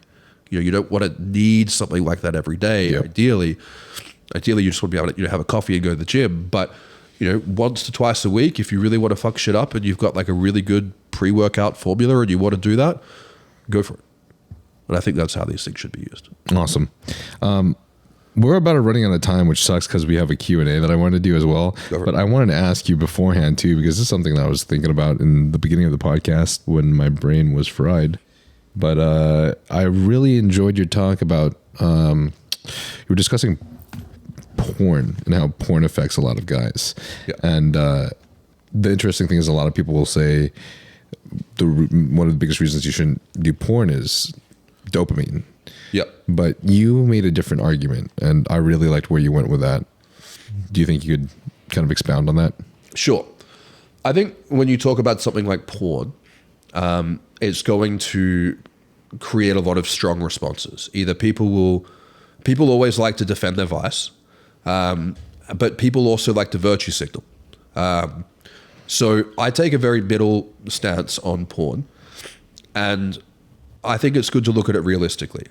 The idea that watching porn and masturbating to porn can produce an amphetamine-like dopamine surge in your brain is ludicrous. I'm just trying to think of an analogy that's similar. It's not possible. The amount of dopamine that your brain creates from something like using Adderall or dexamphetamine or methamphetamine, we're talking like 100 to 1,000-fold increase in dopamine. Something like methylphenidate, Ritalin, is like a 10-fold increase. Modafinil is like a 2 to 3-fold increase in the right dose. Porn and masturbation is not anywhere near that level of dopamine toxicity. Behaviors and porn is watching porn and masturbating to porn is an interesting discussion because it's kind of like gambling on a slot machine. You're doing something like it's a physical activity, but it's a simulated thing. But it's not a drug. So because it's not a drug, because it's not taking your dopamine through the roof, you can't be addicted to porn in the way that you can be addicted to amphetamine. And if someone is making it out like a porn addiction withdrawal is as bad as amphetamine, they need to eat a mouthful of cement and harden the fuck up. Like, that's ridiculous. And I don't want to be insensitive to people who are suffering, but at the same time, if you can solve all your problems by just like putting your dick away and going outside, you don't have any problems. Like, porn addiction is not a real problem. It's a symptom of people who don't have any real problems, and it's just a lack of willpower. So yeah, if you're jerking off to porn all the time, you're conditioning your brain to get your dopamine from doing that instead of maybe going to the gym or going for a walk in the sun. I think you made the example of like someone who literally just stays in for the entire day or like for a lot of the day, and he's not doing the things that he should be doing or that he knows that he wants to do because he's just... He's wired to that dopamine machine. But I think that the thing with that dopamine machine is that, and what people need to understand, it's not as strong as like drugs. You've just conditioned your brain into getting dopamine from the wrong thing, and going for a walk in the sunlight or going to the gym or eating a good meal or like working on a hobby, they're within the same league of dopamine producing activity. You just have to kind of swap one for the other. And the way that I look at it is that, because the important thing to look at with porn is that what we know from research in men is that if we see just in person a woman that we're attracted to, even if there's no interaction there, we're just in the presence of a woman we're attracted to, it increases endorphins, it increases dopamine, it increases testosterone, just from being in the same room as an attractive woman. So my argument is that a lot of these guys are self-medicating their low testosterone, low dopamine with the porn. It's the chicken or the egg thing. Gotcha. And I think that a lot of the time guys get a boost when they watch porn. Maybe, that boost goes away when they have an orgasm and they get the prolactin spike. But I think being around attractive women is something that gets guys going. It has for a long time. Aaron Clarey says that attractive women are the fuel that drives capitalism. Which is fucking true. It's fucking. I can see why it's all falling apart over here compared to Eastern Europe. So when we're looking at something like habitual behavior, which is what porn addiction is, it's that men have just become habituated to the wrong thing, and it's a very easy thing to become habituated towards if you've got that lower testosterone that we were talking about before. Because now if you're more sensitive to stress and you've got less dopaminergic activity, then getting your satisfaction from looking at porn and getting a woman through the screen, yeah, it's not as good as the real thing, but there's a lot less vulnerability. There's a lot less of a threat here. There's a lot less of something that could go wrong. And I think that when you've got that lower testosterone state, that's a lot more appealing because there's a lot less risk. So you're going, okay, well, the reward's not as good, but the risk is non-existent. If you're in a high stress, low energy, low testosterone state, that's a good deal. So the problem is if you keep making that deal and you never have that process of pushing outside your comfort zone and going and forming the real relationships, that's when you can get into your 30s and 40s and go, oh, I don't have anything to show for this. And now the point that I've gotten to is depressing. And I think that's one of the issues that comes with that. Awesome. Thanks. That was great. Let's just do some of the questions for the Q&A real quick, and then we'll close up. Yeah, sure. Mick the Great asks, how to deal with acne from test? So, Mick the Great, firstly, ideally get it from a pharmacy. That's probably going to be the number one thing, because it's all the other crap that you're injecting that's not testosterone that is more likely. The worst acne I have ever seen in my entire career has never been from a pharmaceutically prescribed testosterone product. So getting a cleaner source, ideally from a pharmacy, injecting it 2 to 3 times a week, more frequent injections, lowering the dose if needed, they're the big ones, but it's going to be the purity of the product. And one of the important ones, if you're getting it prescribed, is checking the carrier oil, because some guys will have an immunogenic reaction to a carrier oil that you inject just like you would from diet. So if you can get like an MCT-based testosterone that's from a pharmacy and you're injecting that 2 to 3 times a week, that's not going to cause acne. Okay, awesome. Do you see any difference between 3 times a week, 4 times a week, and everyday injections? Yeah, I think typically when we look at injections, we look at 2 times a week, 3 times a week, and then daily. Yep. I don't do every other day because it's just an annoying way of doing 3 times a week with an extra half injection per week. It's just annoying.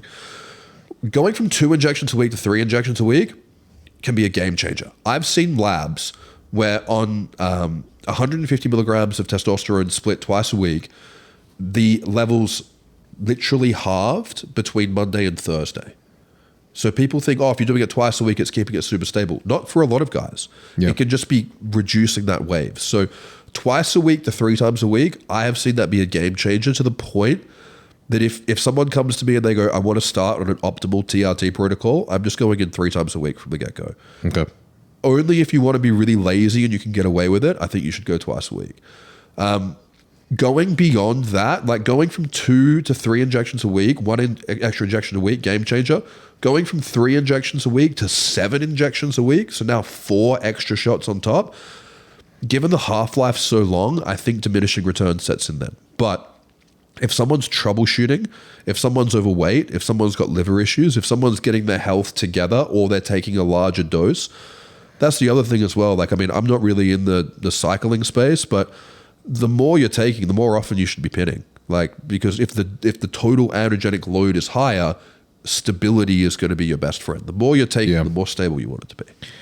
I feel like I can agree with that as well. Yeah. I know it's annoying, but I have injected every single day and it's always really helped. Yep. With just an assortment of side effects. If I was going to do higher doses myself, I would only do it daily. And I'd just be like, yeah, it's inconvenient, but then stop taking a steroid cycle when you get over it. Like, yeah. Simple. Just saying to the other bodybuilders out there, though, I'm sure that injecting 3 times a week will still be a really good option as well. That's what most top coaches will, tell you to do.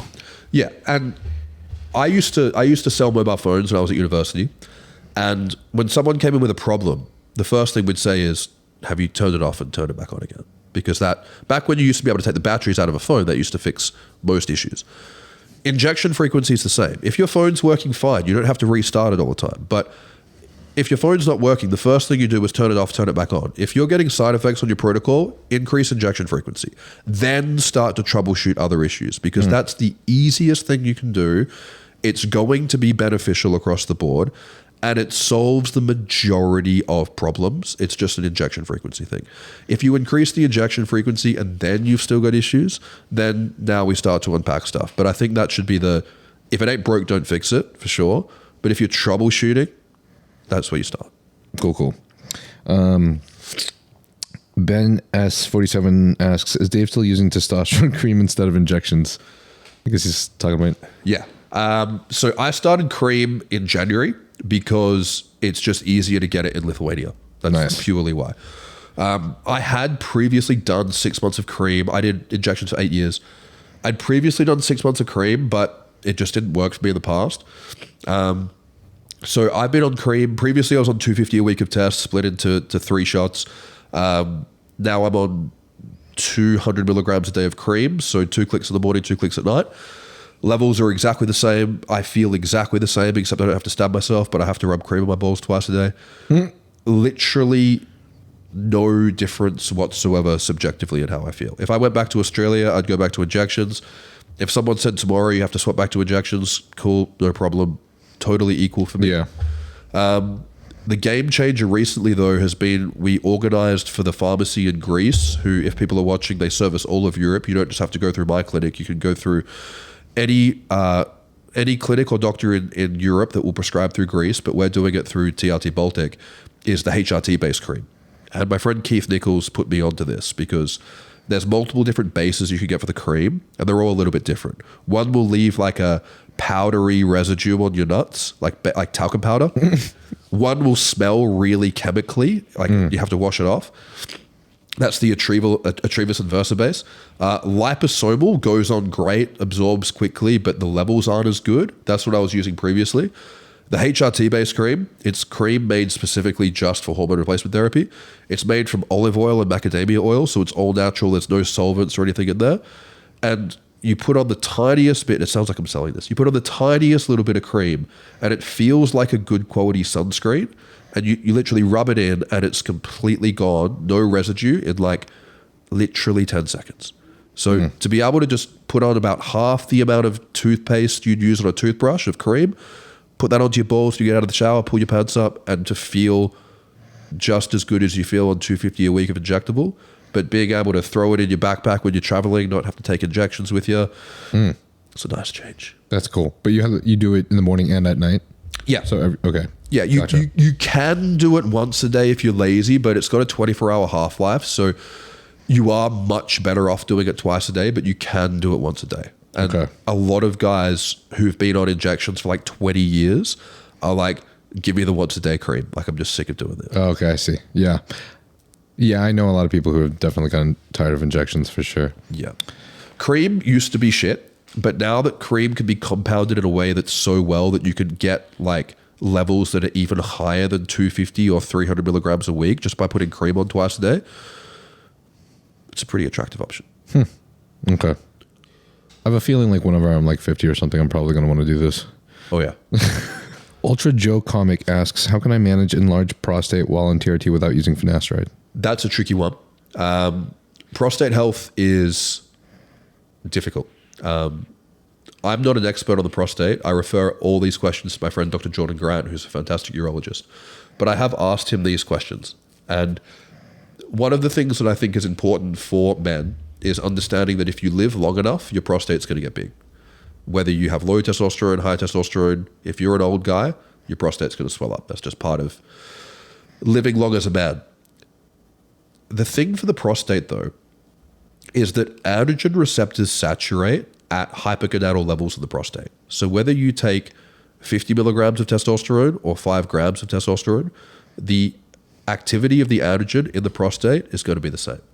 The difference is if you're using other compounds. They come in and bind with the androgen receptor in the prostate, and that produces different effects. So my number one recommendation is to only use bioidentical testosterone. So not be using any of the other anabolics if his prostate is of concern. And the second thing is you want to actually go and find out that your prostate is what you think is problematic. I've met so many guys who are like, I've got prostate issues, got prostate issues, got prostate issues. They had pelvic floor issues. They had issues with their psoas muscles. They had issues with anxiety causing issues with their bladder. So you really want to make sure that your prostate is actually enlarged. You can get it scanned. You don't have to get a finger up your ass to work that out. You can get it scanned. And find out that that's what the problem is. But I found that the best thing to support prostate health from everyone who I've spoken to is just good diet, lifestyle, and keep stress low. So if you're on TRT and it's already enlarged, keep your injection frequency as often as you'll possibly be willing to do. Use supplements like melatonin, sleep well, don't take on too much stress, keep your body fat nice and lean, don't drink alcohol, don't smoke cigarettes, live a healthy, clean lifestyle. That's the best thing you can do for it. Awesome. Cool. And last question, little Joe Cartwright asks, have you seen any link between pregnenolone deficiency and sodium sensitivity? I've seen a link between pregnenolone deficiency and everything sensitivity. Yeah. So when pregnenolone is low, and I've got this in my Beyond TRT ebook, when pregnenolone is low, you become hypersensitive to everything. So if a supplement causes a side effect, if a medication causes a side effect, you're going to get that side effect. Because pregnenolone is basically your body's thermostat in every tissue. It maintains balance.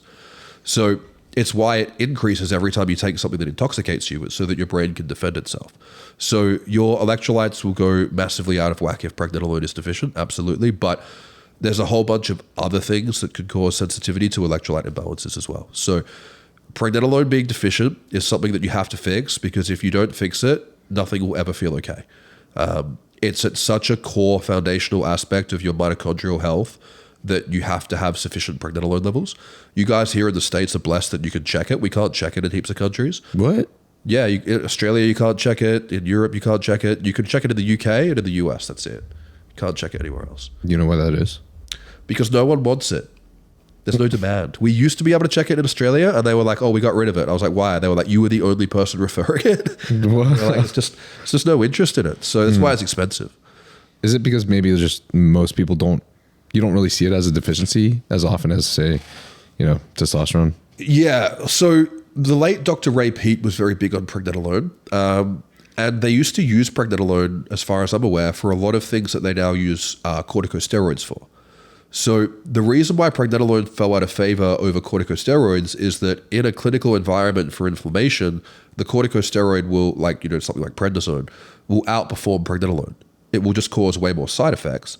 But you can only patent the drug for 8 years. So once pregnenolone was not patentable anymore, it fell out of favor.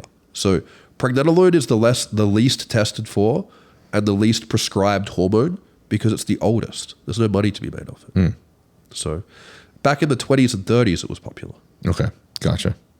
So are there any other cases when someone should be supplementing with pregnenolone and DHEA aside from when they're feeling associated symptoms and on their blood work they have low levels? I have made the case that pregnenolone and DHEA should only be supplemented for in the context of deficiency. I wrote a book on it. I've done a couple of lectures on it. I stand by that statement because in practice, if you don't have a deficiency and you take them, you don't tolerate them and you get side effects and you feel better off them than on them. So I think we can sit around and hypothesize mechanistically all the amazing benefits they have. But it seems like if your body's natural set point is optimal, then if you throw that out of balance, you get problems. Where I would reframe my stance on this, and at one point I'm going to do a podcast with Vigorous Steve, we've spoken about this, is that... Love Steve. Yeah. Take a shot, Steve. No, I agree with him. And this is where I would... this is where I'd say that he actually has nuance that went beyond what I said. The main thing that I see dysregulate pregnenolone and DHEA in younger men is nandrolone and tren. I don't know why that is. I assume it's because of its impact on the progesterone receptor, or maybe it's because of the doses, or I'm not sure. But those hormones or analogs seem to dysregulate the pituitary's connection with the thyroid and the adrenals far more than any of the other steroids do.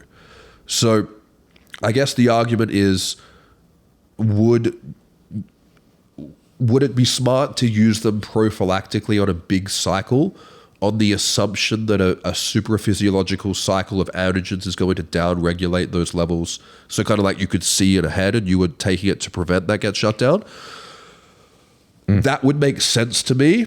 And that would be where I'd defer to someone like Steve and go, do you see this being a thing? And if he would go, yeah, then I'd take it off that, because the 99% of my clients are guys who've never used anabolics, so many TRT guys. So I only see deficiencies of guys who've previously abused steroids, or they've gotten older and they've got age-related hormone decline, or they've had a brain injury. They tend to be the things that cause pregnenolone deficiencies. But Gotcha. if someone was going on a big fat cycle, if someone like Steve was to come in and go, yep, every time we run bloods on a big fat cycle, pregnenolone and DHEA come in low, I guess you could argue that you could use them prophylactically for something like that in a replacement dose. It's just not a field that I work in. But you said particularly with tren and nandrolone is where you see these deficiencies. Yeah. Okay, gotcha. Cool. Yeah. Nandrolone and tren have always been of interest, especially because of their just fucking weird ass side effects. So the discussions around them are always really entertaining, to be honest. Because they make people gay. Probably that too. Look, they're fascinating compounds because of their impact on the progestin receptor. Like, it's because they're both an androgen and a progestin. And progesterone in men is a really interesting, misunderstood hormone. A lot of the time we think testosterone, masculine, estrogen, feminizing. But really, like, progesterone is the feminine life force of a woman. So, yeah, when you take a guy who's pumped full of supraphysiological amounts of androgens, and then you put in a bit of a progestin on top that's not even bioidentical progesterone, it's an analog, and you put that in an environment with all the other drugs and everything else going on, plus, you know, being physically in shape, having a lot of muscle, I can imagine that would lead to some interesting outcomes for sure. All right. I think that's about time. So where can everybody find you? Yeah, I'm on Instagram. I'm Dave Lee, or advancedfundamentalhealth.com. I've got a few ebooks on there. Coaching's available on there as well. But the best place to find me is just jump on YouTube, search Dave Lee TRT. There's over 100 videos on there.